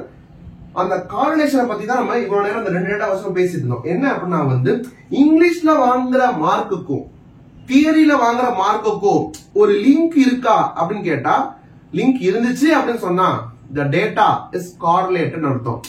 இதுல ஒரு மூவ்மெண்ட் இருந்தா அதுல ஒரு மூவ்மெண்ட் இருக்குப்பா அப்படின்றது உண்மையா இருந்ததுன்னா the data or those two things are correlated அப்படின்ற மாதிரி அர்த்தம். ஓகேவா, இந்த காரிலேஷன்ல வந்து எப்படி காரிலேஷன் இருக்கலாம்னா பாசிட்டிவ் காரிலேஷன் இருக்கலாம், நெகட்டிவ் காரிலேஷன் இருக்கலாம். என்ன பாசிட்டிவ் காரிலேஷன்? இது பாசிட்டிவ் காரிலேஷனுக்கான ஒரு இது ஏறுச்சுன்னா அதுவும் ஏறுதுல பாசிட்டிவ் காரிலேஷன். அப்ப நெகட்டிவ் காரிலேஷன் அப்படின்னா வந்துட்டு இப்ப நான் வந்து மேத்ஸ், ஸ்டாட்டிஸ்டிக்ஸ், அட்வான்ஸ் ரிலேஷன் படிக்க சொன்னா 4வது வருஷத்துக்கு படிக்கலாமா? எக்கனாமிக்ஸ் படிக்கலாமா? எக்கனாமிக்ஸ் படிக்க வேணாம், எனக்கு எக்கனாமிக்ஸ் இன்ட்ரெஸ்ட் இல்ல. எக்கனாமிக்ஸ்ல உங்களுக்கு ஆல்ரெடி தெரிஞ்ச விஷயத்த நான் சொல்றேன். பிரைஸுக்கும் டிமாண்டுக்கும் ஒரு லிங்க் இருக்கும். பிரைஸ் ஏறுச்சுன்னு சொன்னா டிமாண்ட் என்ன ஆகும்? குறையும். பிரைஸ் ஏறுச்சுன்னு சொன்னா டிமாண்ட் குறையும். ஏன்னா பிரைஸ் ஏறுச்சுன்னா அத இவ்வளவு காசு கொடுத்து இது வாங்கணுமா அப்படின்ற மாதிரி நினைக்கலாம். இல்லாட்டா வந்து இவ்வளவு காசு என்கிட்ட இல்லப்பா அப்படின்னு நினைக்கிற ஒரு ஆள் இருக்கலாம். அப்ப வந்து அவங்க எல்லாம் இனிமே வாங்க வேணாம்னு நினைப்பாங்க. சோ டிமாண்ட் குறையும். இதுவே வந்து ஒரு பிரைஸ் ஆல்ரெடி இருக்கிற பிரைஸ்ல இருந்து குறையுதுன்னு வச்சுக்கோங்களேன், பிரைஸ் கம்மியா இருக்கே, அப்ப இதை நான் வாங்கலாம்னு நினைக்கிறேன். இந்த பிரைஸுக்கு இப்ப முன்னாடி இந்த பிரைஸ் அதிகமா இருந்துக்கலாம். இப்ப பிரைஸ் கம்மி பண்ணோடனே இந்த பிரைஸ்க்கு இது வாங்கலாம் போலன்னு நினைக்கிற ஆள் இருக்கலாம். இல்லன்னா பிரைஸ் கம்மியானதுக்கு அப்புறம் இவ்வளவுதானா, இதுக்கு என்கிட்ட காசு இருக்குன்னு நினைக்கலாம். அப்ப அவனும் வாங்க உள்ள வருவான். அப்ப டிமாண்ட். அப்ப வந்து பிரைஸ் இறங்குச்சுன்னா டிமாண்ட் மேல போகும், பிரைஸ் மேல போச்சுன்னா டிமாண்ட் கீழே இறங்கும் அப்படின்றதா. இப்படி இருந்தா வந்து இன்வர்ஸ் ரிலேஷன்ஷிப் இருக்குன்னு சொல்லுவாங்க. இன்வர்ஸ் ரிலேஷன்ஷிப் இருக்குன்னா அப்படியாப்பட்ட டேட்டா எடுத்தீங்கன்னு வச்சுக்கோங்களேன், பிரைஸ் டேட்டாவையும் டிமாண்ட் டேட்டாவையும் எடுத்தீங்கன்னா எப்படி இருக்கும்? பிரைஸ் ஏற ஏற டிமாண்ட் ஏறிட்டா இருக்கும்? இல்ல, பிரைஸ் ஏற ஏற டிமாண்ட் குறைஞ்சுக்கிட்டே போயிட்டு இருக்கும். கரெக்டா? அப்படி இருந்ததுன்னா அங்கேயும் ஒரு லிங்க் இருக்கு, காரிலேஷன் இருக்கு. ஆனா வந்து அது டைரக்ட் பாசிட்டிவ் காரிலேஷன் இல்ல, inverse which is negative correlation இருக்கு. கரெக்டா? அந்த கோரிலேஷனை வந்து இருக்கா இல்லையா, பார்த்திருக்காயா பார்க்கலையா, நம்பலாமா நம்ப கூடாதா அப்படின்னு வடிவேல் சொல்ற மாதிரி வந்து இருக்கா இல்லையா அண்ட் அது எவ்வளவு இருக்கு, பாசிட்டிவா இருக்கா நெகட்டிவா இருக்கா அப்படின்னு பாக்குறது தான் வந்து இந்த கோரிலேஷன்ல நம்ம பண்ற வேலை. அந்த கோரிலேஷனுக்கு வந்து என்ன ஃபார்முலா அண்ட் என்ன லாஜிக் அப்படின்னா, இந்த கோரிலேஷனுக்கு கோவேரியன்ஸ் இருக்கு பாத்தீங்களா, இந்த கோவேரியன்ஸ் இன்னும் சொல்லலையா, சொல்ல போறேன். கோவேரியன்ஸ் டிவைடட் பை என்னது, கோரிலேஷனுக்கு ஃபார்முலா லாஜிக் இன்னும் 2 நிமிஷம் சொல்றேன். கோவேரியன்ஸ் டிவைடட் பை, கோவேரியன்ஸ்னாலே இந்த கோரிலேஷன்னாலே 2 டேட்டா இருக்கணும், 2 டேட்டா இருக்கணும். அப்ப கோவேரியன்ஸ்னாலும் 2 டேட்டா இருக்கணும். 2 டேட்டா இருந்தா அந்த ஒவ்வொரு டேட்டாக்கும் ஸ்டாண்டர்ட் டிவியேஷன் இருக்கலாமா, இதுக்கும் ஸ்டாண்டர்ட் டிவியேஷன் இருக்கலாமா, அதான் யூஸ் பண்ண போறோம். Covariance divided by covariance of யாருக்கும் யாருக்கும், இங்கிலீஷுக்கும் தியரிக்குமா. அப்ப covariance of x data and y டேட்டான்னு வச்சுக்கோங்க. Divided by standard deviation of x multiplied by standard deviation of ஒய்ன்னு போடுவாங்க. ஓகேவா? இது எதுக்கான இதுனா வந்து கோரிலேஷனுக்கான ஃபார்முலா. இது என்ன அப்படின்னா, நீங்க ஃபர்ஸ்ட் ஸ்டாண்டர்ட் டிவியேஷன் பாருங்க. ஸ்டாண்டர்ட் டிவியேஷன் நம்ம டைரக்டா போட்டோமா இல்ல வேரியன்ஸ் போட்டு போட்டோமா? வேரியன்ஸ் போட்டு போட்டோம். கரெக்டா? அப்பனா இதுல ஸ்டாண்டர்ட் டிவியேஷன் நீங்க ஸ்டாண்டர்ட் டிவியேஷன் பார்க்காம வேரியன்ஸோட ரூட்டா பார்க்கலாமா? அப்ப இது வேரியன்ஸோட ரூட், இதுவும் வேரியன்ஸோட ரூட். இது என்னது? கோவேரியன்ஸ். கீழ இருக்கிறது ரெண்டும் வந்து வேரியன்ஸ், வேரியன்ஸோட ஸ்கொயர் ரூட். மேல இருக்கிறது வந்து கோவேரியன்ஸ். வேரியன்ஸுக்கும் கோவேரியன்ஸுக்கும் என்ன சம்பந்தம் அப்படின்னா, வேரியன்ஸ்ல வந்து ஒரே டேட்டா தான் இருந்துச்சு, ஒரே டேட்டா வச்சு நம்ம வேரியன்ஸ் போட்டோம். கோவேரியன்ஸ் அப்ப என்னவா இருக்கணும்? 2 டேட்டாவையும் வச்சு நீ ஒரு வேரியன்ஸ் போடணும். அதனாலதான் என்னது கோவேரியன்ஸ். கோடிபெண்டன்ட் அப்படின்னு சொல்லுவாங்க, அது மாதிரி இது கோவேரியன்ஸ். அப்போ வேரியன்ஸ இந்த காலத்துல போட்டுருக்கோம் நம்ம. கரெக்டா? என்ன பண்ணிருக்கோம்? டீவியேஷனை ஸ்கொயர் பண்ணி டோட்டல் போட்டு டிவைட் பை 5 பண்ணப்ப நமக்கு வேரியன்ஸ் வந்துச்சு. டீவியேஷனை ஸ்கொயர் பண்ணி டோட்டல் போட்டு divide by number of items போட்டோம்னா நமக்கு வேரியன்ஸ் வந்துச்சு. அப்ப கோவேரியன்ஸ் என்ன பண்ணணும்? 2 டேட்டா யூஸ் பண்ணணுமா? அப்பனா இந்த காலம் இருக்கா பாத்தீங்களா, இவன் வந்து இந்த டேட்டாவோட டீவியேஷன். இந்த காலம் இருக்கா பாத்தீங்களா, இவன் வந்து இந்த டேட்டாவோட டீவியேஷன். இவன் எதோட டீவியேஷன்? இவனோட ஆவரேஜ்ல இருந்து இருக்கிற டீவியேஷன். இது என்ன டீவியேஷன்? இது இவனோட ஆவரேஜ்ல இருந்து இருக்க டீவியேஷன். கரெக்டா? அந்த 2 டீவியேஷன் இருக்குல்ல, அது 2த்தையும் மல்டிப்ளை பண்றோம். ஏன்னா நார்மலா வேரியன்ஸ்க்கு என்ன பண்றோம்? அதோட டீவியேஷனை அது கூடயே மல்டிப்ளை பண்ணி போட்டோம்னா வேரியன்ஸ். அப்ப கோவேரியன்ஸ் என்னது? 2 டேட்டாவே நான் மிக்ஸ் பண்ணணும்னு சொல்லணும். அப்பனா வந்து இவனோட டீவியேஷனையும் இவனோட டிவியேஷன் எடுத்துட்டு மல்டிப்ளை பண்றோம். இப்பயும் 2 டிவியேஷன், அங்க வந்து டிவியேஷன் இன்டு அவனோட டிவியேஷன், இங்க வந்து இவனோட டிவியேஷன் மல்டிப்ளை பை அவனோட டிவியேஷன். ரைட்டா? இப்படி போட்டா என்ன வந்துரும்னா கோவேரியன்ஸ் வந்துரும். அப்ப லிட்டரலி மத்ததெல்லாம் சேம் ஆனா மத்ததெல்லாம் அப்படியே சேம். இங்க -2, இங்க வந்து -4 இருக்கா? அப்ப மல்டிப்ளை பண்ணா எனக்கு என்ன வரும்? -2 இன்டு -4 போட்டா 4 2s வந்துருமா? அது அப்ப 8 ன்னு வரும். -2 into 1 போட்டோம்னா 2 into 1 2 ன்னு வந்துரும். 0 into 0 னா 0 ன்னு வந்துரும். 2 into 1 னா 2 ன்னு வந்துரும். 4 into 2 னா 8 ன்னு வந்துரும். கரெக்டா? அப்ப 8 2 10, இங்க 8 2 10, 10 10 மொத்தமா எனக்கு வந்து 20 ன்னு வரும். எவ்வளவு வருது? 20 ன்னு வருது. நம்ம காமனா என்ன பண்ணுங்கிறதுல எல்லாத்துலயுமே வந்து டிவைட் பை 5 தான பண்றோம். 10 டிவைட் பை 5 2 எடுத்தோம். 40 டிவைட் பை 5 பண்ணி நம்ம 8 எடுத்தோம். அப்ப 20 என்ன பண்ணும்? 20 அதே டிவைட் பை 5 தான். போட்டா என்ன வந்துருங்க? 4 ன்னு வந்துரும். இந்த 4க்கு மட்டும் என்ன பேரு? கோவேரியன்ஸ்.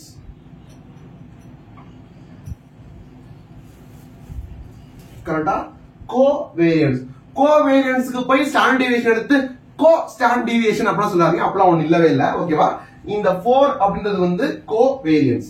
இந்த 4 தான் என்ன பண்ணணும் நம்ம சொல்றேன், இங்க நம்ம எடுக்கணும்னு சொல்றேன். எந்த கால்குலேஷன்ல? கோரிலேஷன் கால்குலேஷன்ல. கோரிலேஷன் எதுக்கு? To know whether two sets of data are related or not, whether they are correlated or not அப்படின்றது கோரிலேஷன் செக் பண்ணணும். கோரிலேஷன் இருக்கான்னு செக் பண்ணது என்ன பண்ணணும்னா கோவேரியன்ஸ் டிவைடட் பை இவனோட ஸ்டாண்டர்ட் டிவியேஷன் மல்டிப்ளை பை அவனோட ஸ்டாண்டர்ட் டிவியேஷன். பேசிக்கலி நீங்க standard deviation multiply பண்ணா உங்களுக்கு கிட்டத்தட்ட ஒரு வேரியன்ஸ் மாதிரி ஒரு விஷயம் வரும். இவனோட செப்பரேட் ஸ்டாண்டர்ட் டிவியேஷனையும் அவனோட செப்பரேட் ஸ்டாண்டர்ட் டிவியேஷன் எடுத்தோம்னா ஸ்டாண்டர்ட் மல்டிப்ளை பண்ணும்போது எனக்கு வேரியன்ஸே வரும். ஏன்னா வேரியன்ஸோட ஸ்கொயர் ரூட் தான் ஸ்டாண்டர்ட் டிவியேஷன். அப்ப ரெண்டு ஸ்டாண்டர்ட் டிவியேஷன் மல்டிப்ளை பண்ணும்போது அந்த ஸ்கொயர்டு நம்பர் வருமா, அப்ப கிட்டத்தட்ட வேரியன்ஸ் மாதிரி ஆகுமா? மேல வந்து அந்த வேரியன்ஸே எடுத்துறோம். எந்த வேரியன்ஸ்? கோ வேரியன்ஸே எடுத்துட போறோம். அப்ப covariance of x and y divided by standard deviation of x அது டிவைட் பை தான். Divide by a standard deviation of y. உடனே என்ன வந்துரும்னா கோரிலேஷன் வந்துரும். நம்பர்ஸ் ஃபிட் பண்ணலாமா? 4 இங்க கரெக்ட்டா? இந்த நான் பீட்டாவை அடிச்சிடுறேன், சிஏபிஎம் அடிச்சிடுறேன், எண்ட் அடிச்சிடுறேன். ஏன்னா எண்ட் இன்னும் வரல. இது வந்து 4 டிவைடட் பை இவன் ஸ்டாண்டர்ட் டிவியேஷன் என்னது √2, இவன் ஸ்டாண்டர்ட் டிவியேஷன் என்னது √8. கரெக்டா? இதுக்கப்புறம் வந்து நீங்க கால்குலேட்டர் எடுத்து போட்டு பாருங்க. உங்களுக்கு ஒரு நிமிஷம்.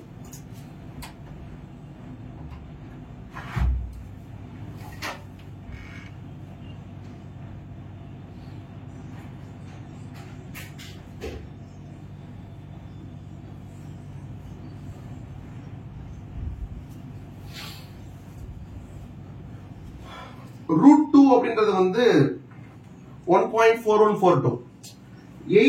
8 ஓட ரூட்ன்றது வந்து 2.8284. ஓகேவா? எழுதிடலாமா அத?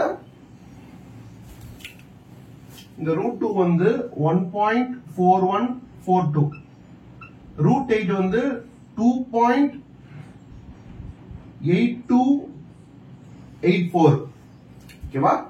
அப்ப நம்ம என்ன பண்ணலாம்? 4 divided by 1.4142 திருப்பி divided by 2.8284 போடலாம். போட்டா உங்களுக்கு என்ன ஆன்சர் வருதுன்னா 1.0000 அப்புறம் ஏதாச்சும் நம்பர் இருக்கு. பேசிக்கலி ஆன்சர் என்னது 1 இருக்கு.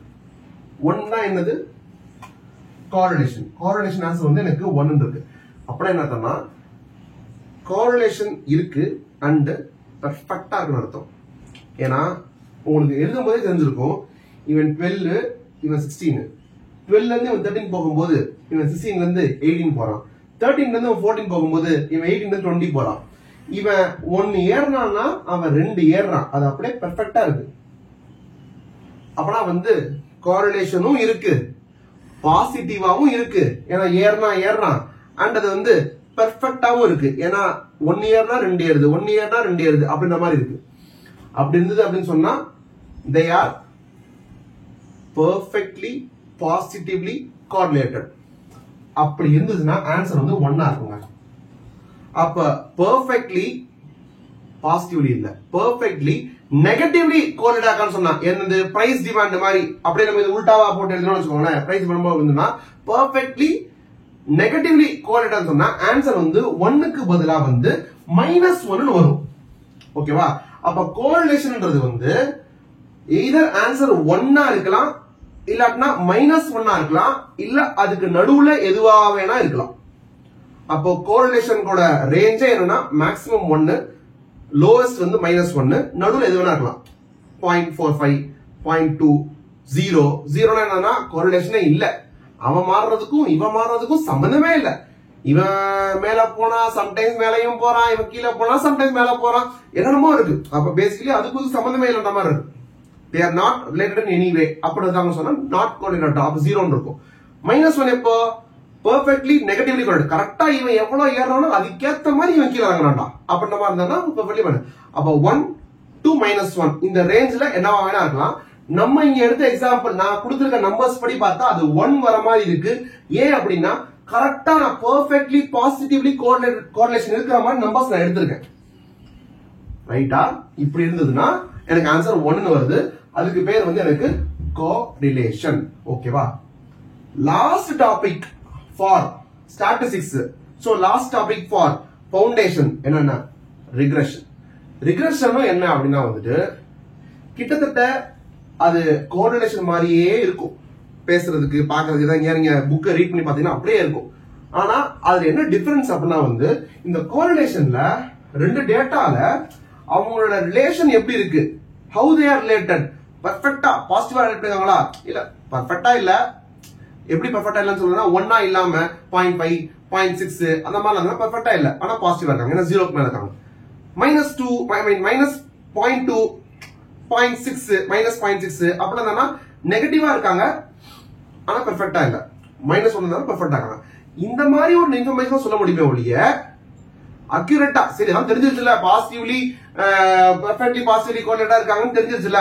அப்போ எக்ஸ்ல இந்த டேட்டால ஒரு நம்பரை சொன்னாலே அந்த நம்பர் எவ்வளவு சொல்ற மாதிரி சொல்ல முடியுமான்னு கேட்டா கோரிலேஷன்ல அந்த மாதிரியான ஸ்கோப் ஒண்ணுமே இல்லை. ஏன்னா ஆன்சர் எப்படிதான் வரப்போகுது, 1ல இருந்து -1க்குள்ள ஏதோ ஒரு நம்பர் தான் வரப்போகுது ஒழிய நான் வந்து சப்போஸ் ஃபார் எக்ஸாம்பிள் இங்கிலீஷ்ல வந்து நான் 20 மார்க் வாங்கிட்டேன்னா இப்படி இருக்குல்ல, இங்கிலீஷ்ல வந்து நான் 20 மார்க் வாங்கினேன்னா தீரில் அப்ப நான் எவ்வளவு வாங்குவேன் அப்படின்ற மாதிரி ஒரு நம்பர், இல்லன்னா நான் இங்கிலீஷ்ல கொஞ்சம் குறைஞ்சான்னு சொன்னா அப்ப தீரன் எவ்வளவு வாங்குவேன் அப்படின்ற மாதிரி ஒரு நம்பர் இருக்கு பாத்தீங்களா. அந்த நம்பரை சொல்ல முடியுமான்னு கேட்டா அதை வந்து கோரிலேஷன் சொல்ல முடியாது, ஆனா ரிக்ரெஷன் வச்சு சொல்ல முடியும். அப்ப ரிக்ரெஷன் வந்து கோரிலேஷனோட ஒரு ஸ்டெப் அதிகம். கோரிலேஷனுக்கு வந்து என்ன ஆல்பபெட் அதாவது டினோட் பண்றதுக்கு என்ன யூஸ் பண்ணுவாங்கன்னா கோரிலேஷன்ல இருக்க இந்த ஆர் டினோட் பண்ணுவாங்க. சோ பேசிக்கலி கோரிலேஷன் என்ன அப்படின்னா r is equal to அப்படின்னு சொல்லி இந்த ஃபார்முலா போடணும். r is equal to covariance divided by standard deviation of x into standard deviation of y. ரைட்டா? அப்ப இந்த கோரிலேஷன்ல இருந்து தான் நம்ம ரெக்ரெஷன் வருதுன்னு சொன்னா அப்ப கோரிலேஷனை யூஸ் பண்ணணும்ல, ரெக்ரெஷன்ல கோரிலேஷனை யூஸ் பண்ணணும்ல. ஆக்சுவலா ரெக்ரெஷன் அப்படின்றது வந்து ஒரு செட் ஆஃப் டேட்டாவை கொடுக்க போகுது. ஏன்னா இவன் 12 இருந்தா இவன் 16 இருக்கான், 14 இருந்தா 20 இருக்கான், அப்படின்னா இவன் இப்படி இருந்தா அவன் அப்படி இருக்கான், இவன் இப்படி இருந்தா அவன் அப்படி இருக்கான் அப்படின்னா நம்ம ஆடி அங்க பாத்துட்டோம். என்னது y is equal to mx plus c அப்படின்றதுல x இப்படி இருந்தா y அப்படி இருக்கும், x இப்படி வேற மாதிரி இருந்ததுன்னா இது வேற மாதிரி ஆகும் பார்த்தோம். அப்போ இந்த மாதிரி ஒரு டேட்டாவா தான் யார் கொடுக்க போறா அப்படின்னா வந்து இந்த ரெக்ரெஷன் கொடுக்க போறா. அப்ப இந்த ரெக்ரெஷனுக்கும் யாருக்கும் சம்பந்தம் இருக்கு, ஈக்குவேஷன் ஆஃப் லைனுக்கும் சம்பந்தம் இருக்கு. ரைட்டா?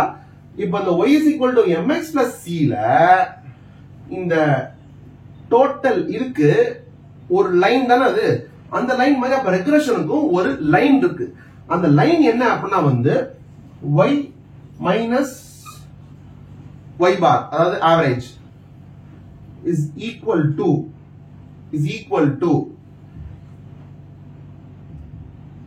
r ன்றவன் யாரு, கோரிலேஷன், r into இவன் யாரு y, யாரோட நம்பர் பேஸ் பண்ணி மாற போறான், x பேஸ் பண்ணி y எப்படி மாற போறான் அப்படின்றது. அப்படி இருந்துன்னு சொன்னா standard deviation of y divided by standard deviation of x இதை அழிச்சுக்கிறேன்.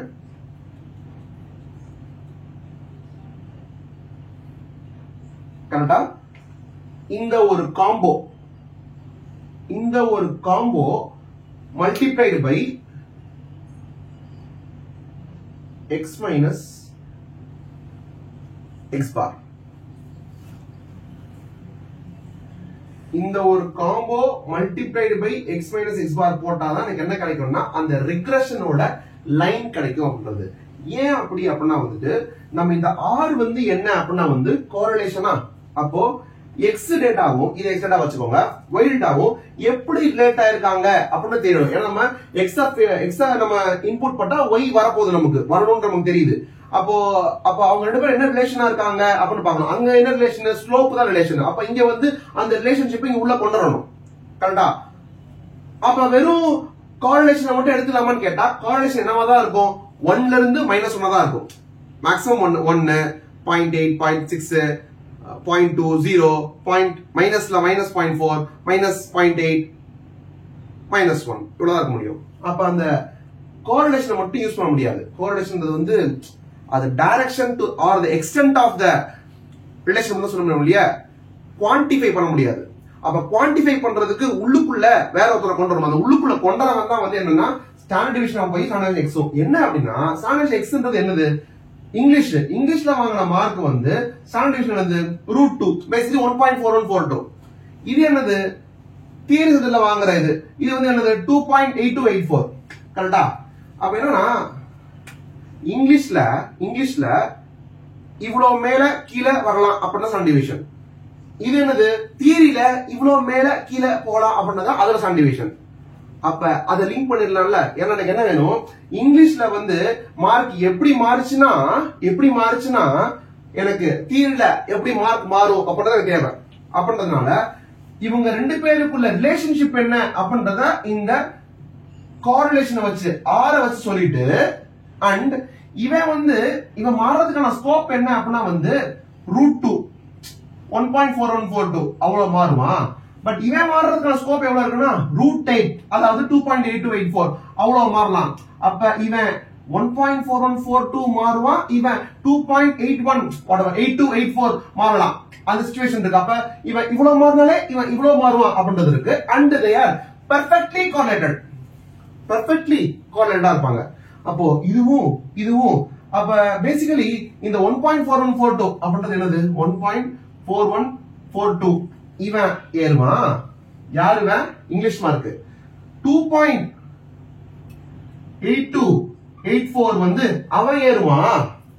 அண்ட் இவங்களுக்குள்ள இருக்கிற கோரிலேஷன் வந்து 1 அப்படின்னு சொன்னா அவன் 1.4142 ஏறிட்டா இவன் கண்டிப்பா 2.8284 ஏறிடுவான். ஏன்னா இவங்களுக்குள்ள கோரிலேஷன் வந்து 1 கரெக்டா மாறுவான். இவன் இவ்வளவு மாறணும்னா கரெக்டா அதுக்கேற்ற மாதிரி மாறிடுவான். அதான் கோரிலேஷன். ரைட்டா? நீங்க இந்த நம்பர்ஸ் பாருங்க. 1.4142 இது 2.8284 எப்படி இருக்கு பார்த்தா?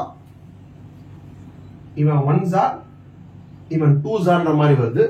2 into 1 வருது. 2 into 1 தான் உங்களுக்கு ஆன்சர் ஃபார் என்னது? ஆன்சர் ஃபார் இந்த என்டையர் செட். கரெக்டா இல்லையா?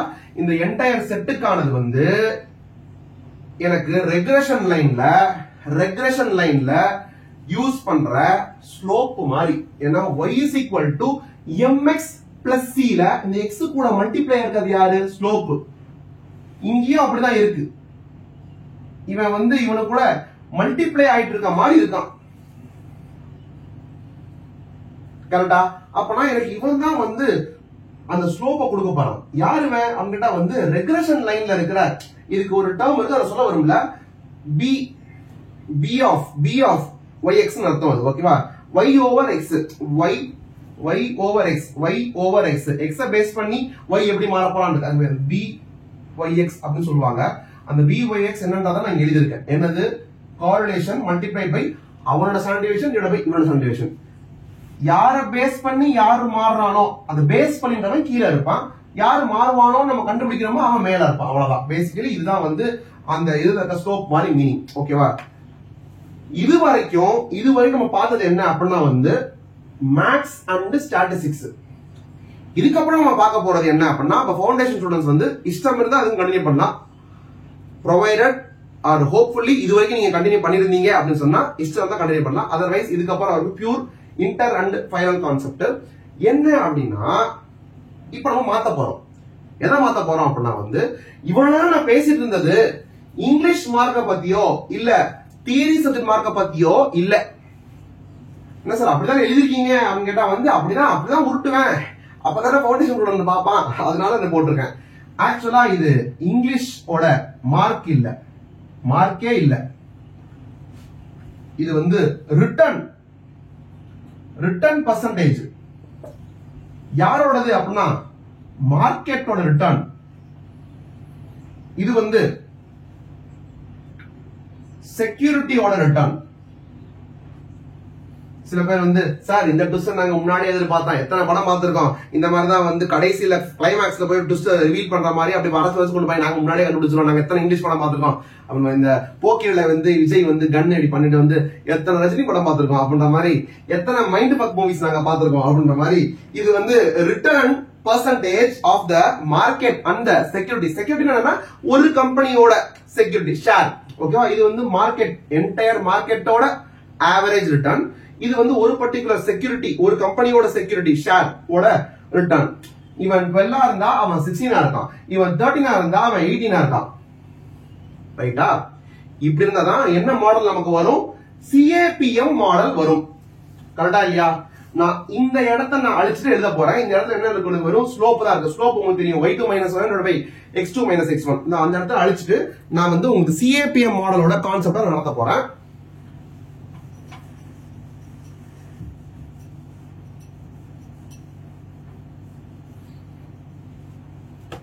சிஏபிஎம் மாடலோட லாஜிக் ஃபர்ஸ்ட் ஃபார்முலா என்னன்னு பாத்துக்கலாம். சிஏபிஎம்ல உங்களுக்கு என்ன ரிட்டர்ன் கொடுக்கும் அப்படின்னா வந்து ரிட்டர்ன் ஆஃப் த செக்யூரிட்டி கொடுக்கும். ரிட்டர்ன் ஆஃப் த செக்யூரிட்டியை கொடுக்கும். ரிட்டர்ன் ஆஃப் த செக்யூரிட்டி என்னவா இருக்கும் அப்படின்னா risk free rate of return plus beta into risk premium. Risk பிரீமியம்னா என்ன அப்படின்னா மார்க்கெட்டுக்கு வந்து ஒரு ஆவரேஜான ரிட்டர்ன் ஒன்னு இருக்கும். மார்க்கெட்டோட ரிட்டர்ன், அது மார்க்கெட்டோட ரிட்டர்ன். அந்த மார்க்கெட்டோட ரிட்டர்ன் வந்து எப்படி இருக்கும்னா ரிஸ்க் ஃப்ரீயை விட ஜாஸ்தியா இருக்கும். அப்போ ரிஸ்க் ஃப்ரீயை விட அது எவ்வளவு ஜாஸ்தியா இருக்கோ அதுதான் வந்து ரிஸ்க் பிரீமியம். இது ரிஸ்க் ஃப்ரீ ரிட்டர்ன், இது வந்து மார்க்கெட் ரிட்டர்ன் மைனஸ் ரிஸ்க் ஃப்ரீன்றதுனால risk premium multiplied by beta. இதுதான் வந்து சிஏபிஎம் ஃபார்முலாவோட சிஏபிஎம் ஃபார்முலா. இந்த சிஏபிஎம் ஃபார்முலால நம்ம யூஸ் பண்றது என்னன்னா இங்க ஒரு பீட்டா அப்படின்னு ஒண்ணு சொல்றோம். அந்த பீட்டா என்ன அப்படின்னு கேட்டா வந்து அது வந்து ஈரோடு பக்கம் தூத்துக்குடி பக்கம் இருக்கு அப்படின்னு சொல்லிடுவாங்க. யாரு? ஸ்டூடெண்ட்ஸும் சொல்லுவாங்க, சம்டைம்ஸ் டீச்சர்ஸும் அப்படிதான் சொல்லுவாங்க. அப்படின்றத நான் கரெக்டா ஐ கான்டாக்ட் பண்ணி நான் சொல்றேன், அப்படிதான் சொல்லுவாங்க. ஓகேவா? அது என்ன அப்படின்னா வந்து அது வந்து ஒரு ரிஸ்க்பா அப்படின்னு கேட்டா மிஞ்சி போனா வந்து சிஸ்டமேட்டிக் ரிஸ்க்னு ஒரு ரூட் விட்டுவாங்க. என்ன சிஸ்டமேட்டிக் ரிஸ்க் அப்படின்னா வந்துட்டு ரிஸ்க் வந்து ரெண்டு வகையா இருக்கு அப்படிவாங்க. சிஸ்டமேட்டிக் ரிஸ்க், அன்சிஸ்டமேட்டிக் ரிஸ்க் அப்படின்னு கேட்டா அப்படின்னு சொன்னா சரி என்னப்பா சிஸ்டமேட்டிக் ரிஸ்க்னா? சிஸ்டமேட்டிக் ரிஸ்க்னா வந்து டைவர்சிஃபை பண்ண முடியாத ரிஸ்க். சரி, அன்சிஸ்டமேட்டிக் ரிஸ்க்னா என்ன? அன்சிஸ்டமேட்டிக்னா டைவர்சிஃபை பண்ணக்கூடிய ரிஸ்க் அப்படிவாங்க. சரி ஓகே, என்ன சரி பாரு அன்சிஸ்டமேட்டிக் ரிஸ்க் பாத்துருவோம். அன்சிஸ்டமேட்டிக் ரிஸ்க்னா வந்து டைவர்சிஃபை பண்ண முடியும் அப்படின்னு சொன்னா இந்த ஷேரை வச்சிருக்கிறதுனால ஒரு ரிஸ்க் இருக்குன்னு சொன்னா நான் வேற ஒரு ஷேரை வாங்குறேன்னு சொன்னா இதுல வர ரிஸ்க நான் நியூட்ரலைஸ் பண்ண முடியும் அப்படின்னா இதுல ஒரு ரிஸ்க் இருக்கு. இந்த ஷேரை வச்சிருக்கேன், அதுக்கு ரிஸ்க் இருக்கு. இந்த ரிஸ்க் நான் நியூட்ரலைஸ் பண்றதுக்காக இன்னொரு ஷேரை வாங்க முடியும் அப்படின்னு சொன்னா அந்த ஷேரை வாங்கிட்டா இதோட ரிஸ்க் வந்து நியூட்ரலைஸ் ஆயிரும் அப்படின்னு சொன்னா நான் டைவர்சிஃபை பண்ண முடியுதுன்னு அர்த்தம். இந்த ரிஸ்க நான் கண்டிப்பா வச்சுட்டே தான் வாழணும்னு அவசியம் இல்லை. இதுல ரிஸ்க் இருக்கா? இன்னும் இதுக்கு ஆப்போசிட்டா இருக்கிற மாதிரியான வேற ஒரு கம்பெனியோட ஷேரை நான் வாங்கிக்கிட்டேன் அப்படின்னு சொன்னா எனக்கு இதுல இருக்க ஹை ரிஸ்க்கும் அதுல இருக்க லோ ரிஸ்க்கும் உல்டாவா இருந்து எனக்கு வந்து ஓவராலா பார்த்தா நியூட்ரல் ஆயிரும் அப்படின்னு சொன்னா அது வந்து unsystematic risk. therefore it is diversifiable. அப்ப சிஸ்டமேட்டிக் ரிஸ்க்னா என்ன அப்படின்னா வந்து நான் டைவர்சிஃபையபிள். வேற ஒரு கம்பெனியோட ஷேர் வாங்குறதுனால இது வந்து அது நியூட்ரல்லாம் ஆகாது. சிஸ்டமேட்டிக்கா எல்லா இடத்துலயும் இது இருக்கு அப்படின்றது. அப்ப சிஸ்டமேட்டிக்ன்றது ஓவரால் ரிஸ்க். ஓவரால் ரிஸ்க்னா வந்து it is not specific to a company, entire economy, entire மார்க்கெட்டிங்குமே அஃபெக்ட் பண்ற ஒரு விஷயமா இருக்கும். ஃபார் எக்ஸாம்பிள் இன்ஃபிளேஷன் அப்படின்ற ரேட்டோ இல்ல இன்ட்ரெஸ்ட் ரேட் இந்த மார்க்கெட்ல ஒரு இன்ட்ரெஸ்ட் ரேட் இருக்குன்னு சொன்னா அந்த இன்ட்ரெஸ்ட் ரேட்டை பேஸ் பண்ணி தான் மக்களோட எக்ஸ்பெக்டன்சி இருக்கும். அந்த மக்களோட எக்ஸ்பெக்டன்சி வந்து நம்ம வந்து ஒரு கம்பெனிக்கு மாறி மாறியா இருக்கும் போது இன்ட்ரெஸ்ட் ரேட் வந்து பொதுவாக தான் இருக்கு. அப்போ எதெல்லாம் வந்து டோட்டல் எக்கானமியுமே அஃபெக்ட் பண்ற மாதிரியான மேக்ரோ விஷயமா இருக்கும், மைக்ரோவா அந்த கம்பெனிக்கு ஸ்பெசிபிக்கா அப்படின்னா நம்ம ஓவரால் உருட்டா இருக்கும், அதெல்லாம் வந்து சிஸ்டமேட்டிக் ரிஸ்க். அத வந்து நான் இந்த கம்பெனி வச்சிருக்கிறதுனால ரிஸ்க் இருக்கு, வேற கம்பெனி வாங்குறதுனால போயிரும்லாம் சொல்ல முடியாது. ஏன்னா அந்த கம்பெனிக்கு அதே சிஸ்டமேட்டிக் ரிஸ்க் இருக்கும். கரெக்டா? அதான் சிஸ்டமேட்டிக் ரிஸ்க். அந்த சிஸ்டமேட்டிக் ரிஸ்கோட மெஷர்னு வாங்க. சிஸ்டமேட்டிக் ரிஸ்கோட மெஷர் தான் வந்து இந்த பீட்டா அப்படின்னுவாங்க. அப்ப ஒவ்வொரு கம்பெனிக்கும் வந்து சிஸ்டமேட்டிக் ரிஸ்க் இருக்கும், ஆனா அதோட அளவு வந்து சேம் கிடையாது. அதோட அளவை தான் வந்து இந்த பீட்டா வச்சு நம்ம மார்க் பண்ணுவோம். அது வந்து என்ன அப்படின்னா வந்து கொஸ்டின்ல கொடுத்துருவாங்க அப்படின்றாங்க. இன்டர் லெவல்ல, ஃபைனல் லெவல்ல கொஞ்சம் கால்குலேட் பண்ண சொல்லுவாங்க. ஓகேவா? அப்போ இந்த பீட்டா அப்படின்றது வந்து சிஸ்டமேட்டிக் ரிஸ்கோட ஒரு மெஷர். அப்ப அது டைவர்சிஃபை பண்ண முடியாதுல்ல. அப்ப கண்டிப்பா எல்லாத்துக்கும் வரும்ல. அந்த ரிஸ்க வந்து என்ன பண்ணாலும் நம்ம அதை விட்டு அடிக்க முடியாது. அப்படின்ற போது அந்த ஒரு ரிஸ்க நம்ம ஒரு ஷேர் ஹோல்டர் ஏத்துக்கிறான்றதுனால அவனுக்கு கொஞ்சம் எக்ஸ்ட்ராவா ஒரு பிரீமியம் தர வேண்டியது இருக்கு. Over and above the risk free return அப்படின்றதான் சிஏபியோட கான்செப்ட். ரிஸ்க் ஃப்ரீனா என்னது? சும்மா பேங்க்ல டெபாசிட் பண்ணா வந்து எனக்கு ஒரு 8% கொடுப்பாங்க அப்படின்னு சொன்னா அது எனக்கு ரிஸ்கே இல்ல. முதலுக்கு ரிஸ்கே இல்ல, ரிட்டர்னும் கண்டிப்பா 8% வந்துரும். அப்படின்னா அது வந்து risk free rate of return, ரிஸ்கே இல்லாத ரிட்டர்ன். இது என்ன அப்படின்னா வந்து மார்க்கெட் எல்லா கம்பெனியோட எல்லா ஷேர்ஸும் சேர்த்து போட்டு ஒருத்தன் வாங்கி இருந்தான்னு சொன்னா அவனுக்கு என்ன ரிட்டர்ன் வருமோ அந்த பர்சன்டேஜ் அப்படின்ற மாதிரி ஒரு மீனிங். ஓகேவா? Overall market average return. அது அந்த மார்க்கெட் ஆவரேஜ் ரிட்டர்ன் கண்டிப்பா எப்படி இருக்கும்? ரிஸ்க் ரிட்டர்ன் அதிகமா இருக்கும். எவ்வளவு அதிகமா இருக்குன்ற ஒரு நம்பர் இருக்குல்ல. ஃபார் எக்ஸாம்பிள் இது வந்து 8% அப்படின்னு சொன்னா 8% அப்படின்னு சொன்னா இது வந்து இவன் இருக்கான் பாத்தீங்களா, இவன் இருக்கான்ல, இவன் வந்து 12% இருக்கான்னு சொன்னா 8க்கு மேல எவ்வளவு இருக்கான்? 4% அதிகமா இருக்கான். கரெக்டா? அப்ப இந்த பீட்டா அப்படின்றது வந்து 1 இருந்துச்சுன்னு சொன்னா 12 minus 8 4 multiplied by 1 beta 1 4 8 plus 4 12 அப்படின்னு வந்துரும். அது 12ன்றது என்னது? Market return. அப்படி என்ன அர்த்தம்? மார்க்கெட்டுக்கு வந்து பீட்டா வந்து 1. அப்ப எப்படி ஃபிக்ஸ் பண்ணுவாங்கன்னா பீட்டா மார்க்கெட்டுக்கு 1ன்ற மாதிரி ஃபிக்ஸ் பண்ணிட்டாங்க அப்படின்னு சொன்னா ஒவ்வொரு கம்பெனிக்கும் பீட்டா 1 இருக்கலாம், 1 விட மேல இருக்கலாம், 1 விட கம்மியா இருக்கலாம். ஒரு கம்பெனிக்கு பீட்டா 1 இருந்ததுன்னு சொன்னா எக்ஸாக்ட்டா மார்க்கெட்டோட ரிட்டர்ன் அவனுக்கு தேவை 12% தேவை அவனுக்கு. சப்போஸ் பீட்டா வந்து 2 இருக்கு ஒரு கம்பெனிக்கு அப்படின்னு சொன்னா என்ன ஆகும்? 12 minus 8 4 4 2s are 8 8 plus 8 16 வந்துரும். அப்ப மார்க்கெட் ரிட்டர்ன் 12 இருக்கும்போது அந்த செக்யூரிட்டியோட ரிட்டர்ன் 16 இருக்குமா? ஏன்னா 12 minus 8 8 risk free 4 4 2s are 8 8 plus 8 16. அப்ப 12 இருக்கும்போது 16 இருக்குமா? 12 இருக்கும்போது 16 இருக்குமா? மேடம் அப்படின்ற மாதிரி 12 இருக்கும்போது 16 இருக்கும்ன்றது. அப்ப பேசிக்கலி மார்க்கெட் ரிட்டர்ன் வந்து 12 இருக்கும்போது அந்த செகண்ட் ரிட்டர்ன் வந்து 16 இருக்கு. அப்படி பார்த்தா மீதி எல்லாமே அந்த மாதிரியே தான் இருக்கான்னு கேட்டா ஆமா. என்ன ஆமா? Risk free rate of return வந்து 8, ஆனா மார்க்கெட் வந்து 13 இருக்குன்னு சொன்னா மார்க்கெட் ரிட்டர்ன் 13, ரிஸ்க் ஃப்ரீ 8னா ரிஸ்க் பிரீமியம் எவ்வளவு? 5. 13 minus 8 ஆயிரும், 5 ஆயிரும். அப்போ 5 into 2 பண்ணோம்னா 10 வரும். 10 plus 8 பண்ணா 18 வந்துரும். அப்ப 13 இருக்கும்போது இவன் 18 இருக்கான். அப்ப நீங்க யோசிச்சு பாத்தீங்கன்னா இந்த சிஏபிஎம் மாடல் படி இந்த பி அப்படின்றது வந்து எனக்கு இந்த பர்டிகுலர் கம்பெனிக்கு பீட்டான்றவன் வந்து இந்த பர்டிகுலர் கம்பெனிக்கு வந்து எனக்கு 2ன்ற மாதிரி வர மாதிரி இந்த நம்பர்ஸ் இருக்கு. கரெக்டா இல்லையா?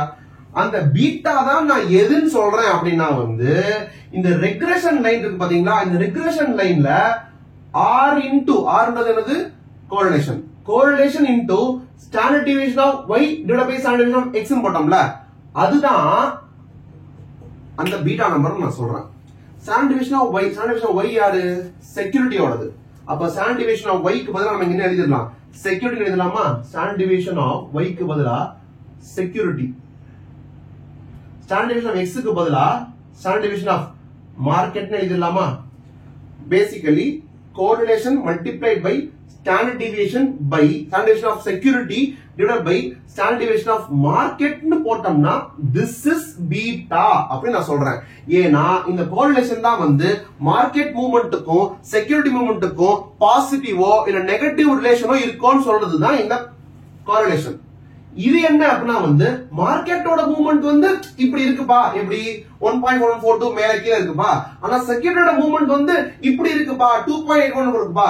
அப்ப 2.81 பை இது போட்டா 2 வருதுப்பா. ஆனா பெர்ஃபெக்ட்லி பாசிட்டிவ் ரிட்டர்ன் இருக்காங்கன்றனால இது 1 இருக்குப்பா. அப்ப 1 into 2 ன்னு பண்ணும்போது வர 2. இந்த 2 கிடையாது. இந்த 2 வந்து வெறும் SD by SD. அந்த 2 கிடையாது. அந்த 2 மல்டிப்ளைட் பை இந்த 1 perfectly positive relation இருக்கிறதுனால ஒன்னா வர ஒரு 2 இருக்குல்ல, அந்த 2 தான் இந்த பீட்டா அப்படி நான் சொல்றேன். அப்போ correlation multiplied by standard deviation of the security divided by standard deviation of market தான் வந்து பீட்டாவோட ஃபார்முலாவான்னு கேட்டா ஆமா. இப்போ ஒரே ஒரு அடிஷனல் பாயிண்ட் சொல்லிட்டு இந்த வீடியோவை நான் க்ளோஸ் பண்றேன். இந்த என்டையர் பிராக்கெட் இருக்கு பாத்தீங்களா, இந்த பிராக்கெட்டை ஃபுல்லா எக்ஸ்பேண்ட் பண்ணி பாருங்களேன். என்ன தெரியுது உங்களுக்கு? ஆர். ஆர் யாரு? ஆர் வந்து இவன். கோவேரியன்ஸ் இங்க நான் அழிச்சிட்டு எழுதவா?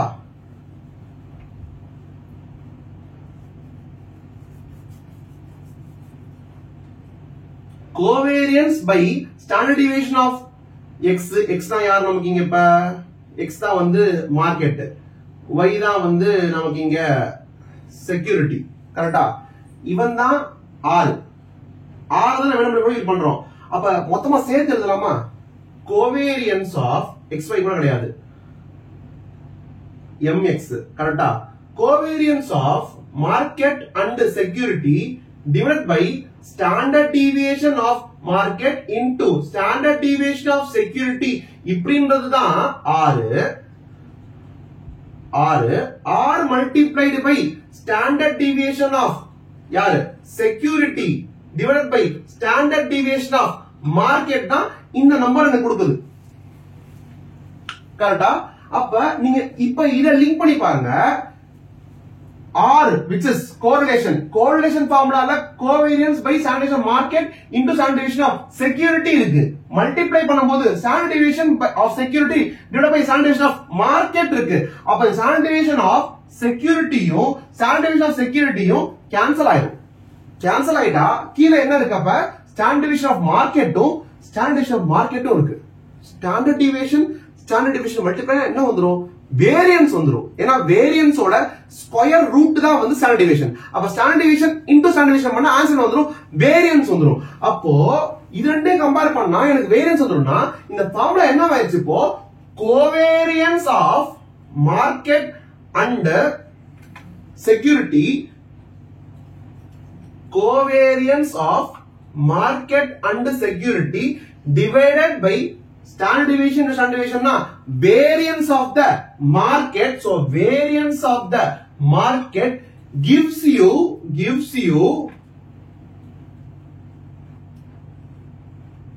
அப்படியே போடுங்க சார் ஒரு ஸ்லோ மோஷன்ல ஒரு இது beta is equal to covariance of the market with security divided by variance of the market.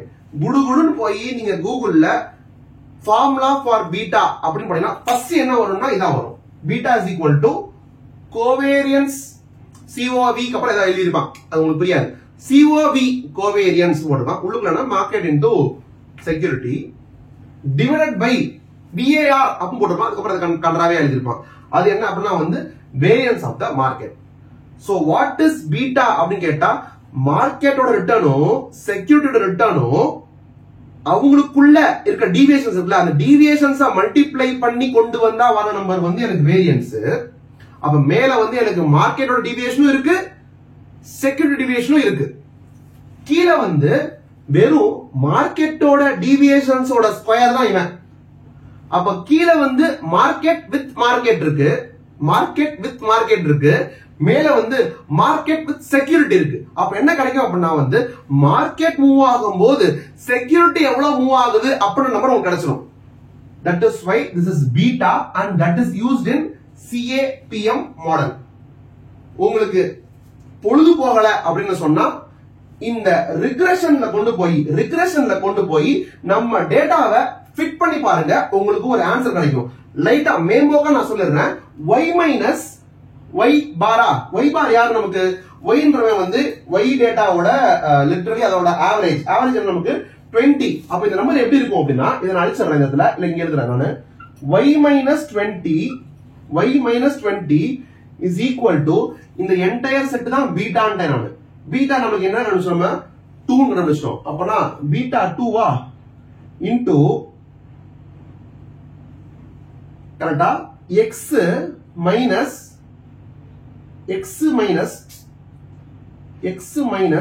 x bar யாரு? இவனோட ஆவரேஜ் என்ன இருக்கு பாருங்க, 14 இருக்கு. கரெக்டா? இத சிம்பிளிஃபை பண்ணி பாருங்க.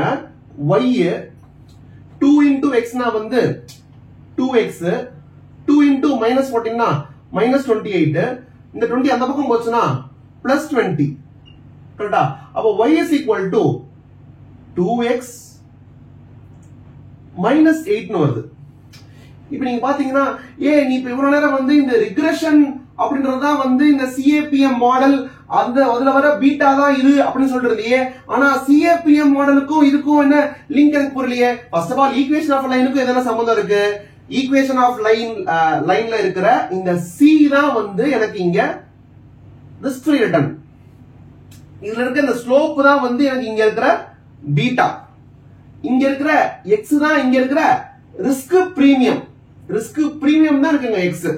அத புரிஞ்சுக்கணும். First of all equation of லைனுக்கும் இதுக்கு என்ன லிங்க்னா இது பேசிக்கலி CAPM மாத்தி எழுதணும் அப்படின்னு சொன்னா CAPM வந்து மாத்தி எழுதணும்னு சொன்னா RS is equal to mx plus c. m தான் வந்து எனக்கு பீட்டா. x என்ன அப்படினா வந்து இந்த ரிஸ்க் பிரீமியம் பிளஸ் c இருக்கு. பிளஸ் வந்து எனக்கு ரிஸ்க் ஃப்ரீ. அதுதான் ஈக்குவேஷன் ஆஃப் லைனுக்கும் CAPM மாடல்ல இருக்கிற நம்பர்ஸுக்கும் உள்ள CAPM ஃபார்முலாக்கும் இருக்கிற லிங்க். அங்க இருக்கிற ஸ்லோப் தான் இங்க இருக்கிற பீட்டா, அங்க இருக்கிற x தான் இங்க இருக்கிற ரிஸ்க் பிரீமியம், அதாவது market return minus risk free, அங்க இருக்கிற c தான் இங்க இருக்கிற ரிஸ்க் ஃப்ரீ ரிட்டர்ன். ஓகேவா? ஃபர்ஸ்ட் இத புரிஞ்சுக்கணும். அப்போ இந்த ரிக்ரெஷன் லைன் தான் அதுல இருக்கிறதா இந்த பீட்டா அப்படின்னு சொன்னா ஆக்சுவலா இந்த ஆன்சர் வந்து உனக்கு இந்த மாதிரி CAPM மாதிரி வந்திருக்கணுமே. CAPMல வந்து return of the market equal to beta into இங்க என்னது beta into risk premium. beta into risk premium போட்டா plus risk free தான வரணும். ஆனா இங்க minus risk free இருக்க மாதிரி இருக்கா? 8 தான் risk free ன்னு சொன்னேன் கொஞ்சம் முன்னாடி. மைனஸ் இருக்க பார்த்தா நல்லா கேப்ல பாருங்க. beta into risk premium இங்க இருக்கிறது வந்து beta into x இருக்கு. xன்றது மார்க்கெட் ரிட்டர்ன், பிரீமியம் கிடையாது. பிரீமியம்னா என்னது? மார்க்கெட் ரிட்டர்ன்ல இருந்து நான் யார மைனஸ் பண்ணணும்? மார்க்கெட் ரிட்டர்ன்ல இருந்து நான் ஒருத்தனை மைனஸ் பண்ணாதான் எனக்கு வந்து பிரீமியம். யார மைனஸ் பண்ணணும்? ரிஸ்க் ஃப்ரீய மைனஸ் பண்ணணும். நீங்க சும்மா நீங்க ஃபிட் பண்ணி பாத்தீங்கன்னா உங்களுக்கு புரியும். இங்க வந்து 14 20. அப்ப x வந்து எனக்கு 14 ஆட்டான்னு சொன்னா 14 2s எவ்வளவுப்பா? 14 2s 28. 28ல இருந்து 8% என்னப்பா? 20 வரும். அப்ப 14 இருக்கும்போது இவன் 20 இருக்கனா? சோ ஆன்சர் கரெக்ட்டா வருது. ஆனா இது CAPM ஃபார்மட்ல வந்து நிக்கல. CAPM ஃபார்மட்ல வந்து நிக்கல. என்ன அப்படினா ஆக்சுவலா இந்த 2ன்ற பீட்டா இருக்கு பாத்தீங்களா? பீட்டா வந்து என்டையர் மார்க்கெட் ரிட்டர்ன்ல ஆக்ட் ஆகணுமா இல்ல market return minus risk free அந்த ரிஸ்க் பிரீமியம் போர்ஷன்ல மட்டும் ஆக்ட் ஆகணுமா? அந்த ரிஸ்க் ஃப்ரீ போர்ஷன் மட்டும் ஆக்ட் ஆகணும். அது மாதிரி நீங்க கொண்டு வரணும். எப்படி சார் கொண்டு வரது அப்படி கேட்டா வந்து இங்க வந்து என்டையர் அமௌண்ட்ல மல்டிப்ளை ஆகுது. அதை ரிமூவ் பண்ணணும். மோரோவர் இந்த ரிஸ்க் ஃப்ரீ வந்து மைனஸ் ஆயிட்டு இருக்கு. மைனஸ் ஆனா டாலி ஆகுது. ஆனா அந்த ரிஸ்க் ஃப்ரீ வந்து எனக்கு ஆட் பண்ற மாதிரி வரணும் அப்படின்னு சொன்னா எனக்கு இந்த -8 +8 மாதிரி மாத்தணும். அதுக்கு என்ன பண்றது? -8 கூட 16 ஆட் பண்ணா +8 ஆயிரும். அதுக்கு சும்மா போய் நீங்க +16 போட்டுங்களா கேட்டா +16 போட்டா தப்பு. பட் +16 -16 ரெண்டுத்தையும் போட்டா தப்பு இல்ல. +16 -16 ரெண்டுத்தையும் போட்டா தப்பு இல்ல. சோ நான் y is equal to 2x minus 16 plus 16 அப்படின்ற டம்மி நம்பரை ஆட் பண்றேன். -8 போடுறேன். 2x அப்படியே இருக்கிறது. -16 +16 நான் சும்மா ரேண்டமா ஆட் பண்றேன். எதுக்காக ஆட் பண்றேன்னா இந்த -8 எனக்கு பாசிட்டிவ் வெயிட் ஆகணும். அதுக்காக நான் 16 ஆட் பண்றேன். 16 சும்மா ஆட் பண்ணா போங்கு. அதனால -16 ஆட் பண்ணா பிரச்சனை இல்ல. -16 +16 0 தானே. அதனால ஆட் பண்ணலாம். இப்படி இருந்துன்னு சொன்னா இப்போ என்ன பண்ணலாம்? நம்ம காமனா வெளிய எடுத்து பாருங்க. இந்த y is equal to 2 காமனா வெளிய எடுத்தோம்னா x இருக்கு மைனஸ் 2 காமனா எடுத்துட்டோம். அப்பனா இவன் 8 2 into x minus 8 இது +16 -8 பண்ணா என்ன வந்துரும்? 8 வந்துரும். இப்போ புரியுதா? y is equal to y na yaru return of the security is equal to 2 into 2 yaru beta into x minus 8 x yaru market return minus risk free rate of return market return minus risk free market return வந்து 12 இருந்துச்சுன்னு சொன்னா market return வந்து 12 இருந்துச்சுன்னு சொன்னா 12 minus 8 அப்படின்றது எனக்கு risk பிரீமியமா இருக்கும் 4 இருக்கும். அப்ப 4 into beta 4 2s are 8 ன்னு இருக்கும். 8 plus வெளியே ஒரு 8 அந்த 8 என்னது ரிஸ்க் ஃப்ரீ பிரீமியம். அப்ப 12 இருந்துச்சுன்னு சொன்னா ஈவன் 12 இருந்துச்சுன்னு சொன்னா 12 minus 8 அப்படின்றது ரிஸ்க் பிரீமியம் 4 இருக்கும். 4 2s are 8 வந்து பீட்டாவோட மல்டிப்ளை பண்ணா வர நம்பர் 8 plus 8 போட்டா 16 இருக்கும். அப்ப மார்க்கெட் வந்து 12 இருந்ததுன்னா அந்த செக்யூரிட்டிக்கு வந்து பீட்டா 2 இருந்ததுன்னா அவன் செக்யூரிட்டி வந்து அவன் ரிட்டர்ன் வந்து 16 இருக்கும்ன்றது மீனிங். சோ 12 இருந்துச்சுன்னா மார்க்கெட் ரிட்டர்ன் ஆஃப் செக்யூரிட்டி வந்து 16 இருக்கும். சோ ஈக்குவேஷன் ஆஃப் லைனோ CAPMO ரிகர்ஷன் லைனோ same. R into correlation into standard deviation of security divided by standard deviation of market அப்படின்றது தான் பீட்டா அப்படின்றதுனால அந்த பீட்டா தான் இந்த ரிகர்ஷன் லைனோட ஆன்சர் ஆன CAPM மாடல்ல யூஸ் ஆயிருக்கு. மைக் டிராப் பண்ற மாதிரி I want to drop the calculator. Thank you.